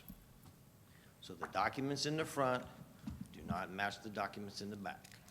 The documents in back are based on fund accounting, governmental. Governmental accounting basically says, I get my money when I earn it, and then I expend it. I don't have expenses, I have expenditures. So if I have an expense that I haven't paid, I ignore it. I only recognize it when I pay it. So that's the differences that you'll see between the two schedules. First part of the document also talks about your net position. This is where you're basically trying to compare us to General Motors and say, how big of our assets?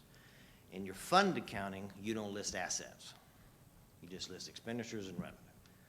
The front part of the document, you bring on the assets, you bring on your long-term liabilities, and you try and reflect us similar to a private enterprise. There was a rush to get this done in time. We did have an independent auditor look over it with us, look behind our shoulders to make sure we were right. He only had a few comments that we had. After this, I want to take the last 3 to 5 years and go and do a little bit of a deeper dive to be able to explain how come we've gone from 25 to 17 million in fund balance. I want to see what's really, I've done some stuff with the revenue, some stuff with the expenditures, but I kind of want to do a deeper dive to see if I can do at a high level kind of what happened, come back to you and tell you what I found. Okay? Is that what that 6 million, I'm sorry, Madam Chair. May I? Before we go into discussion, I think we need to make a motion for, Move approval. and then I need. Second. Okay. Mrs. Justice? Yes, thank you very much. We have discussed several times before in the district, and Dr. Moxley has been privy to this. Other districts do a lot of times when we look at documents like this or when we're working with our community, it seems to be a lack of transparency, but it's actually a lack of information that we're giving out. And I think this is a really good opportunity for us to kind of look at, should we have some type of a, we've talked about doing what other districts do, where they do like a seminar program for community members or staff members that want to be a part of learning more about this process, about how these things are built and how the numbers come together. And I think this is just another opportunity where there's some misunderstanding about, what this document is versus our budget book and how this all falls out. So I'm going to approve this tonight. I have faith in Mr. Fagan. I have spoken with him regarding this document and Dr. Moxley. But in the future, I do think that there's an opportunity for us to do a better job in being more open to answering questions before we get to this place. And that's just my opinion, on this right now. In the perfect world, you want to have monthly financials that are no older than 60 days, so that at the end of the year, you're only got 2 months to go back and reconcile. We weren't necessarily in that position, okay? Number 2, these are dated as June 30th, okay? So you have June, you have July, and August. So you have 60 days to get done. In order to get this to you, in a perfect world, September 1st, then you approve it on September 10th. That's 60 days. In most districts that I've known, you're having the same experience today. It's being put on the agenda and then amended right after it because you're cramming to get that done. If we can get better at closing the month, close the end of the year faster and better, then yes, you should be able to get this document by about September 1st. Okay. Mrs. Rosario? Mr. Fagan, this is the first time that I am, taking a look at the AFR and obviously going through our first year as school board members, as a school board member, as you well know. Can you just talk a little bit more about what you wanted to go deeper into? You said you wanted to take a deeper dive into the numbers from previous years. Right. Can you just talk a little, just so that I understand what you were? For me, referring my to? focus to inform the board of the financial situation of the district. Generally, your government-wide financials, generally, unless something unusual happens, is always a good news story, generally. Your fund accounting is not. This is where if you spend more money than you earn, your fund balance goes negative or reduced. That's when the bond ratings get excited about you. When you do a bond rating, they don't go look at your government-wides too much. Why? It's a bunch of, it's consolidated numbers. They want to know what general fund did. They want to know what your insurance fund did. They want to know where your debt is. They want to know specifically where you are. I want to go in each one of those funds and do an analysis by primarily your salaries, benefits, energy, purchase services, charter schools, and et cetera, to see if I can see some trends or if I can explain what happened and why we went from 28 to 25 to $17 million in fund balance. Because that's your driving number. That's what the bond ratings are going to look at. That's when I have to come to you and say, we have to cut $7 million from next year because we spent all the fund balance and there's no more money. I look forward to that, hearing about. Not too, actually. Any other questions for Mr. Fagan? No. Mr. Fagan, so my understanding is we'll look through this, and if there's anything that we have questions on, if it needed to be changed, we can amend this? Okay. As a matter of Right. fact, I've already got a couple of changes I have to go to the auditors on. There simply was not time to fix it. Are they detrimental? No.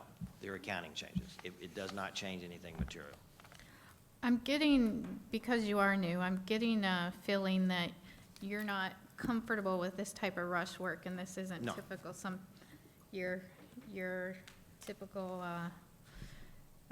final work. And so I know we threw you in at a time that you were working on the budget and working on this.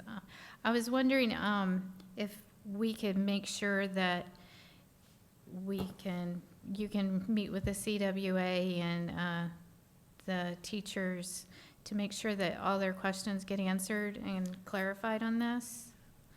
Absolutely. Would enjoy it. Keep in Okay. mind, trim, final budget book, AFR. Okay, Kim's on vacation. That's why. We've been working 10, 12 hours a day, most Saturdays, every Sunday for the last 4 weeks. So yes, I'll be happy to sit with them. There just simply has not been time. okay.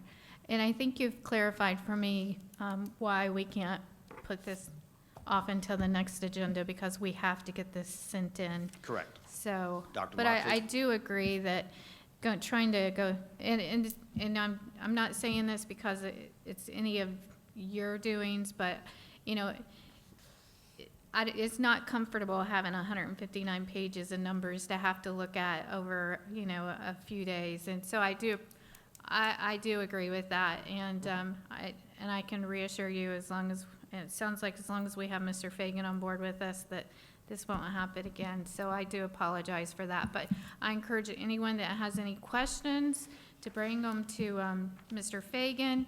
And if it's something we need to change, he can bring those amendments to us, and then we can get them taken care of. So thank you for your comments tonight. Yes, ma'am. Any other questions? No. Okay. I just have a comment. Mhm. Thank you for all your hard work. I know it is baptism by fire, and it doesn't help to be a man down, so I appreciate the fact that everybody's pitching in and helping out. I know you had deadlines to meet, so when you hear my discussion item tonight that I'm going to bring up, don't take it personally. Absolutely not. All right, thank you. Okay. Did you have any final comments? No? Okay. So let's go ahead and vote on this. All in favor? Aye. Aye. Any opposed? Okay, 5-0. Mrs. Asplin. We're moving on to the superintendent report. Yes, thank you. I just have 2 items, or actually 3 items. Board members, I wanted to make sure you had a copy of our legislative platforms, the final document. I thank Kristen Maddox and Mrs. Zork for helping to get this in final print. We did present to the legislative delegation, Representative Grahl and Senator Mayfield this morning. I know several board members were also present, but I wanted you to have your own copy of that. We will also place it on our website so that others can access it and see it. And we'll just have copies for anybody that's interested. I also wanted to recognize that we did make an administrative appointment this evening, a new assistant principal at Vero Beach High School. I'm not sure whether she was in the audience with us tonight, but Vanessa Gonzalez will be the new assistant principal at Vero Beach High School. With that. And then the last comment I just wanted to make is to really thank our finance department. They have done incredible work. And again, they are there morning, noon, night, weekends, and they always have a smile on their face, and they're always asking, what can we do to help? And so to have that positive attitude and work those hours, that's a testament to their dedication to our students and to this district. So I really want to publicly thank them. So thank you very much for all your Amen. time today. Appreciate all the hard work and the commitment you've given as board members, and we've accomplished a lot today. Thank you. We're going to move on to board discussion, and we have an item that was added by Mrs. Berenborg, and it's agenda amendments. Yes, ma'am. When I first came on this board, of course, learning everything that there is to learn and how much to read, and it's interesting because I spent my breakfast this morning speaking to a former employee that didn't know I was a board member and was talking about board members, and it was kind of interesting to listen to this, and how come board members get paid, they do nothing, and, you know, they show up to the meetings. So I don't know, I was really shocked at how much work there was to do. Even having been an employee for years and years and years, as a teacher, as a principal, I knew board members had to read things, but I didn't realize how much you had to read. But it's not just reading it, it's having the time to do the homework. And when I was first on the board and I was working full-time as a teacher, I would get my board book and look at it, but I really wouldn't look at it and do the work until the weekend because I really didn't have the time until the weekend to do it. And then I was rushing on Monday to make the contacts I needed to make to get things done. However, now that I'm starting to look and I have more time to dive into this more in the week, I'm starting to realize that more and more of the amendments are getting put on Friday night, Friday at 5, instead of Tuesday. So that we do have that time to really dive into it and ask the questions we need to ask and do the research we need to do. For example, we got our finance book yesterday. So I think, you know, I obviously I had it online to look at, but really it's helpful to have that book when you're talking about finance. So it's, I guess what I'm asking is, I asked, you know, what has been the policy? Is there a policy, or what has been the history of the board members getting information so that we can do our homework? And by homework, meaning contacting the superintendent and having conversations with the superintendent about this, and having those opportunities to sit with the superintendent or ask questions so that she can ask whoever she needs to ask to get those answers for us. I'm not diving into personnel directly. So I'm finding myself running around at the last second, having to get a lot of information and read a lot at the last second. I'm sure you can chime in about that too. But my concern is that I feel like I'm not getting, and I'm one of those people who's well prepared. I like to read and research. And I'm feeling like I'm last minute Susie, and I don't want to be. So I'm a little frustrated with that, and I would like to say, could we possibly, because I looked up the word amendment in Merriam-Webster's dictionary online, and it says an alteration or a correction. Not in all these PowerPoints, everything. And a lot of what I read over the weekend and yesterday and today, this morning, we didn't even discuss today. It got put off. So all that reading, everything, I'm prepared now for the next time it comes up. And I will be able to ask all the questions I want for that next time. But I felt like I got to get this in and have a conversation with you, Dr. Moxley, about all those things we need to talk about. And she's having to run around asking people today questions. Like right before the meeting, I pulled her aside and said, did you get me the answer to this? Because otherwise I'm going to pull it off the consent agenda item. And I don't want to do that to her. And I don't think we should be doing that to her. Yeah, I just want to say, when Sean Frost was chair, there was a habit of the amendments coming out on Fridays, and he had said, like, you know, this enough is enough. Like, we need our workshop materials before the workshop, which we, you know, so now we get that. and then there have been amendments, and I think it becomes this thing where it's kind of like a slippery slope. It starts happening. I think there's a delicate balance between adapting and making sure we're doing the business of the district and doing things properly, and you know, also kind of getting into the habit of there being amendments being issued. It feels like we're kind of getting back into the habit of amendments being issued. I And appreciate the feedback. yeah, and if we could, and I'll just agree with Mrs. Berenborg, the more time we have to look at the documents, the better off we are. And the better off the students and the better decisions we can make. So I appreciate your comments tonight, and I would support that, you know, to make, if we can make an effort. Yeah, I totally agree. Thank you. You know, it's one thing to just get a piece of paper or two, but there are PowerPoints and 2 spiral-bound notebooks and things like that, and it just, if we could be cognizant of it, I'd appreciate getting as much information ahead of time as possible so we can do a good job. Are we, and I understand the amendments whenever we have an amendment to the business meeting agenda, but are you talking about for the workshop presentations?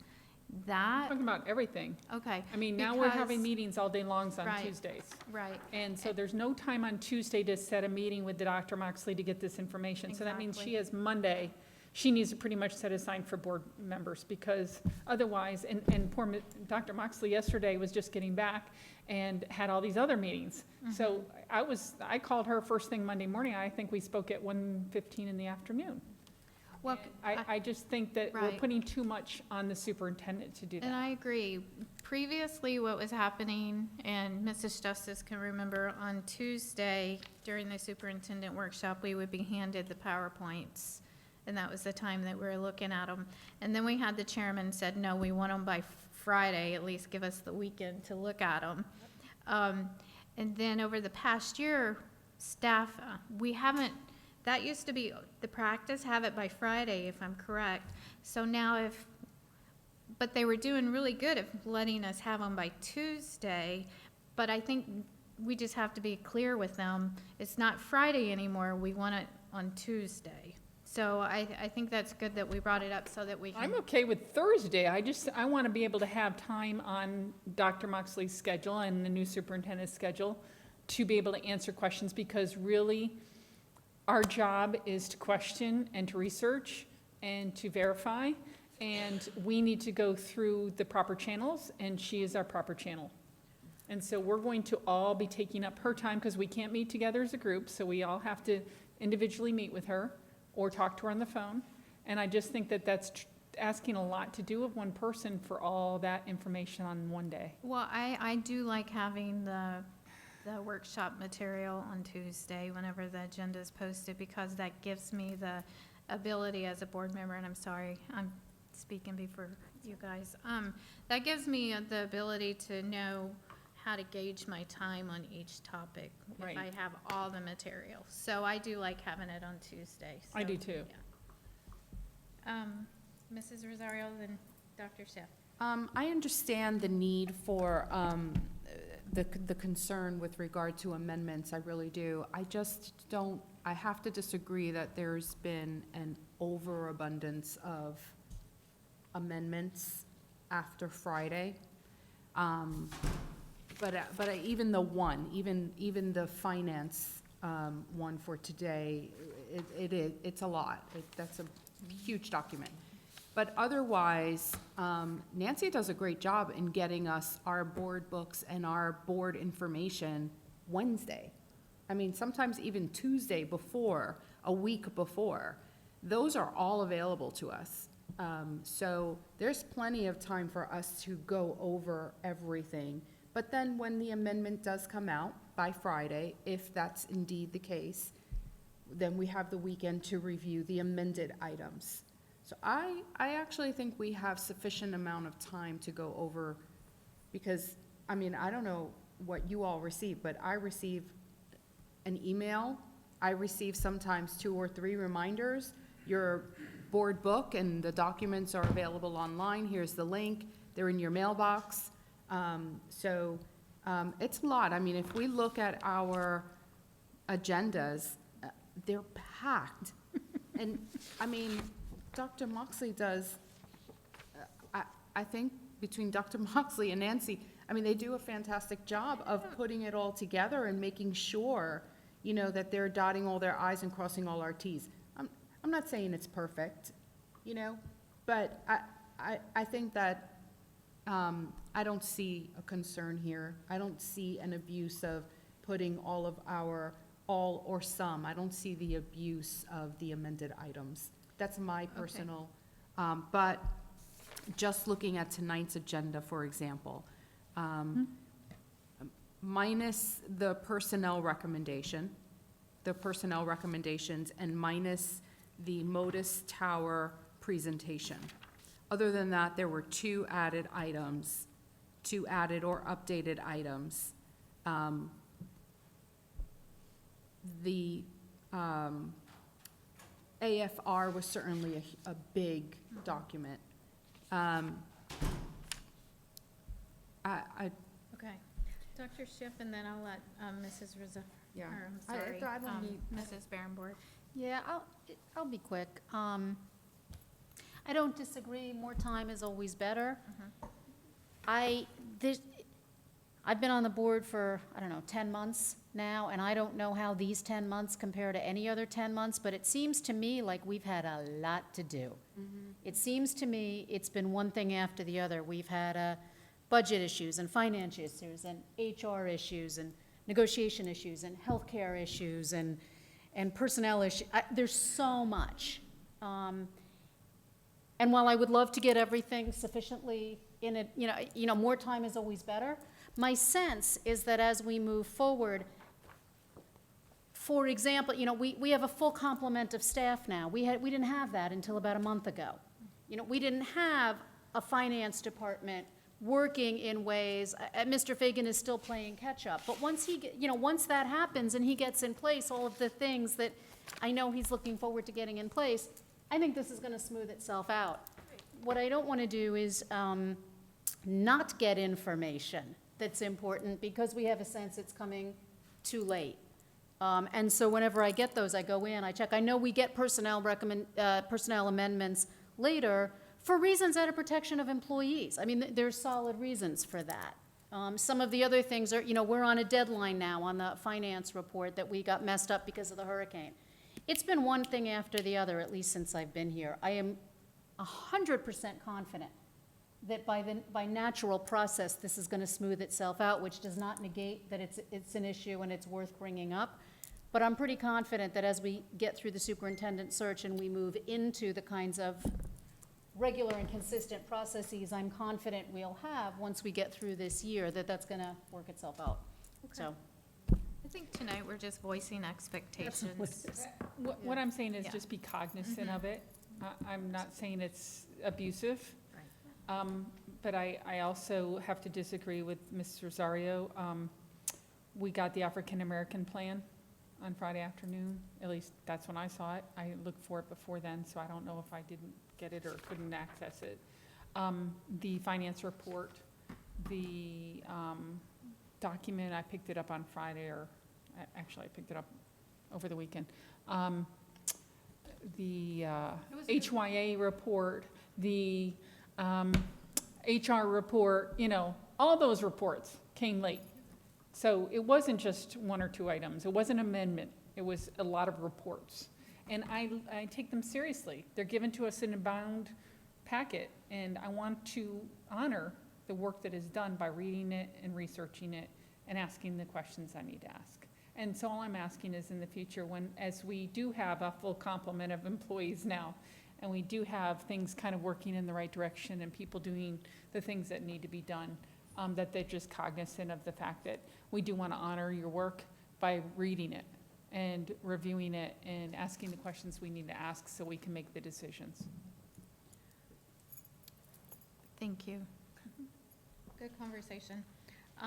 So we are going to move on to school board member matters, and whoever would like to go first can. I'll go first. Mrs. Rosario? So I went this week to Treasure Coast Technical College, last week, sorry, and Dodgertown, and they were wonderful visits, of course. Principal Christy Shields from Treasure Coast Technical College, of course, gave me the tour, and we talked a lot about the different programs that she has going on there, that we all have there. We walked through the kitchen and talked about the possibility of extending the Kitchen for Culinary Arts program, as many people already know. And that would definitely take a huge effort of possibly fundraising, raising the funds, and moving into what she expressed to me was, before we actually go into the phase 2 of the facilities of the Treasure Coast Technical College, that there are some things that can be done before going into phase 2, which this is one of those, right? Extending their programs to offer culinary arts, and their kitchen really needs an entire new overhaul. I don't know if all of you have gone there yet to walk through the kitchen. Maybe many of you have. But I see when I walk through there and she talks about, you know, all of the plans, I mean, I see it, you know, it's kind of like one of those cartoons where you walk in and there's that big thought bubble, and the visual of what it would be, and it's really a fantastic vision. So anyway, I just wanted to put that out there. I also wanted to publicly make note of the ESOL program that we have at Treasure Coast Technical College. It is for adults, primarily adults, but it is extremely affordable. I actually wrote it down, and then of course I didn't bring it, but I'm gonna say $30 for the entire semester, maybe even the entire year, for anyone who wants to take some English as a second language classes. That's a subject near and dear to my heart, and obviously I talk about it often because that is the largest growing community in our district. And of course, Sargenttown was a wonderful place to walk through. Very busy, kids working, great structure. The principal gave me a tour, and it was just wonderful. I don't know what else to say. Just a great visits. I also would like to thank Dr. Moxley for providing the legislative platform this morning, to Senator Mayfield and Representative Erin Grahl at our county office. Of course, we just received it, and it's going to be available for those who have not seen it yet. And Mr. Fagan and Ms. Kim Copeman, who's on vacation, I did not know that you all were staying late. I don't know why. I didn't assume that you would. Maybe I assumed you would and probably took advantage of not thanking you properly for that, for ensuring that we are getting the budget accomplished. What you walked into is probably something unheard of. Maybe it is, I'm not sure, but you have embraced it, and you really have brought us far. I really can't even thank you all enough for coming in on weekends and doing all that you're doing to make sure. So I do appreciate that, and I wanted to make sure that I publicly thank you all. Thank Okay. you. Any? Sure. Mrs. Barrenborn? First of all, thank you, Dr. Moxley, for speaking on behalf of us today for the legislative platform. It was nice to see such a good turnout this morning, and I appreciate you speaking on behalf, and thank you to a couple of fellow board members that were able to attend. I'd like to also say thank you to Mr. Teske, Mr. Bender, Sergeant Dave Bailey, for conducting the required assailant training. I sure hope that you have the 100% compliance that you said that you're going to seek.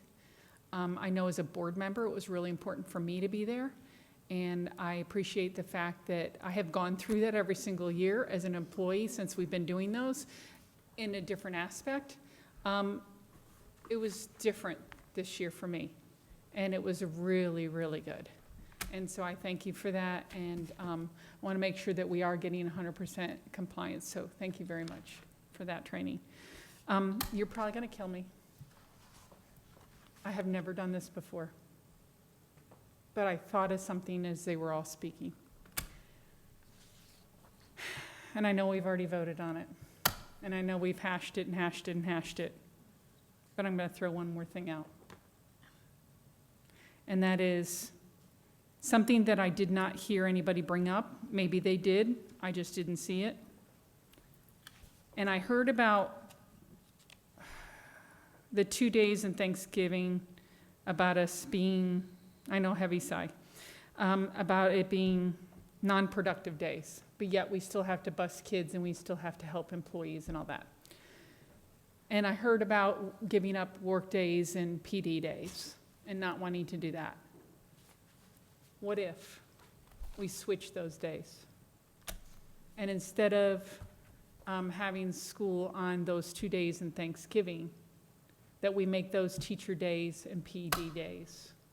And we make the other 2 days in January and February school days. We're not losing anything, except for PD people would have to really get on it and get ready for those days in Thanksgiving. I know we already voted on it, and I'd honor that vote. I'm just throwing that out there. I would just, I mean, I know we're in board members, not discussion, but I would imagine sometimes the PD is targeted PD that they do on the campus that are addressing specific needs that they've found. Yes. So that's why it's staggered throughout the year. Yes, would be I my know that. understanding. So, you know. This is an emergency, though. It is, yeah. I mean, it's, you know, Terry, I applaud your willingness to work within the, you know, I mean, I do. I think it's great that you're willing to throw stuff out there and we're willing to try different things. I still think it's disruptive to the PD. If you're going to be respectful of the PD, then it probably is not what that is intended for. You know what I mean? Why it's staggered throughout the year the way that it is specific. There's a reason for that. I mean, that's my I understand that. We'd still be honoring work days. Well, and we still be honoring that, and we still be honoring bus drivers picking up kids, and we still, and we'd make those other 2 days productive teaching days. And that's the only reason why I brought it up. I should have thought of it hours ago. I just didn't think about it until all of a sudden it popped in my head. I prefer not to go into discussion on that. but Okay, that's it's fine. up to- That's fine. I honor that. Yeah. I should have brought it up earlier, and I just didn't think of it. Right. Who else would like to go? I just have one thing. But think of that for the future committee. Sorry. Which was that I went to the Equity Committee meeting last night, which I'm really, really glad I did. They've done a tremendous amount of work. They have not been able to do certain work because of information that we haven't been able to provide them for a variety of reasons, but their commitment and their dedication to getting this right in this district is noteworthy, is worth commendation. They're a committee of the board, and so as board members, I'd like to encourage us all to go to those meetings when and as often as we can. I know we have lots of meetings and we can't all make them. But I have to say, I sat in that meeting observing, and it was hard to just observe because there were contributions I wanted to make, and I can't do that. But I learned a lot, too. I learned a lot about not just the work that they're doing, but some of the history of the district that I hadn't been aware of, which I was then able to take and ask Dr. Moxley to find out certain information about how money has shifted over time and why that's happened and how that's happened and some of the history. So I just I want to give a shout out to that team, to the Equity Committee. I want to let them know that we take, as evidenced by what happened today, how seriously we take their work and their recommendations, and how I will speak for myself, and I've spoken to Dr. Moxley, but I believe I hopefully can speak for the board, how committed we are to this work in this district and to getting it right moving forward. We have not done a great job on that in the past, and I know personally I'm really committed, at least in my tenure here, to that being a priority and getting it right. So thank you to that team. I look forward to being able to participate more, and I really encourage board members to show up to those meetings when and as you can. They're powerful and they're informative, and there's a lot we can all learn by being there. So That's it for me. Thank you. Mrs. Justice? Thank you for a really productive day. We were able to cover a lot of topics, and we have some topics. We'll be changing our discussion session to a workshop to cover some of the items today that we were not able to cover or chose not to cover. Thank you to staff for coming tonight, and I know it takes you away from your families to be here, and we appreciate you being here. We are on Chapter 6 of the fantastic Mr. Fox, so with that, I will say good night, and I'm hoping to make it for bedtime. Thank you. For those that weren't able to watch or participate, come in and set in on our workshop today, I would encourage you to go online and pull the documents, because there's some really good results with the survey that was conducted by Hazard Young and a T. And those results, we went over those today, and those are on our homepage, and then just click on the superintendent search tab, and then you can find all the documents related to the work that has taken place so far. With the superintendent search, we're on schedule. We're looking at starting tomorrow. It's going to go out for advertisement, and then they're going to start accepting the applications online. And I believe it's October 25th. They're looking at closing that down, and then we're going to start narrowing down the candidates that are the top candidates, and we're going to do a semi-finalist interviews, and then we're going to go into the finalist interviews, and I believe it was November 25th, toward the end of November. We're going to hopefully have a conversation and discussion on our final pick, and then the goal right now for the board is to have, after we do the background checks and everything, is on January 1st, the new superintendent will come in and have some time with Dr. Moxley, and we'll be able to get them going so that they're here for the new prep for the new year, coming up, the new school year, and then help us guide through the budget year. Everything's going according to plan, and a lot of great work happening. I just want to mention real quick that we did have our meeting this morning, our delegation meeting. Dr. Moxley did a great job, so we're just so proud of you, Dr. Moxley, so thank you. You always do a great job, and then when you spoke a couple of weeks ago to the Taxpayers Association, I had so many people come up to me and so many compliments. And I want to say thank you to our cabinet over here, because I was so proud of having every one of you there at the Taxpayers so that we can introduce you, and this is the team, and we are on a good path right now. So I just want to thank all of you for all your hard work and sticking it out, and Mr. Teskey and Mrs. Dampierre. I know that we speak a lot about the two newbies, but you I want to take a picture of that. We just want to make sure they don't go anywhere, so we have to make sure they know we appreciate them. But we do appreciate you guys sticking it out. One last thing is, I just want parents to know in the community, there's an exciting event coming up. It's called College and Career Fair. This is on October 2nd.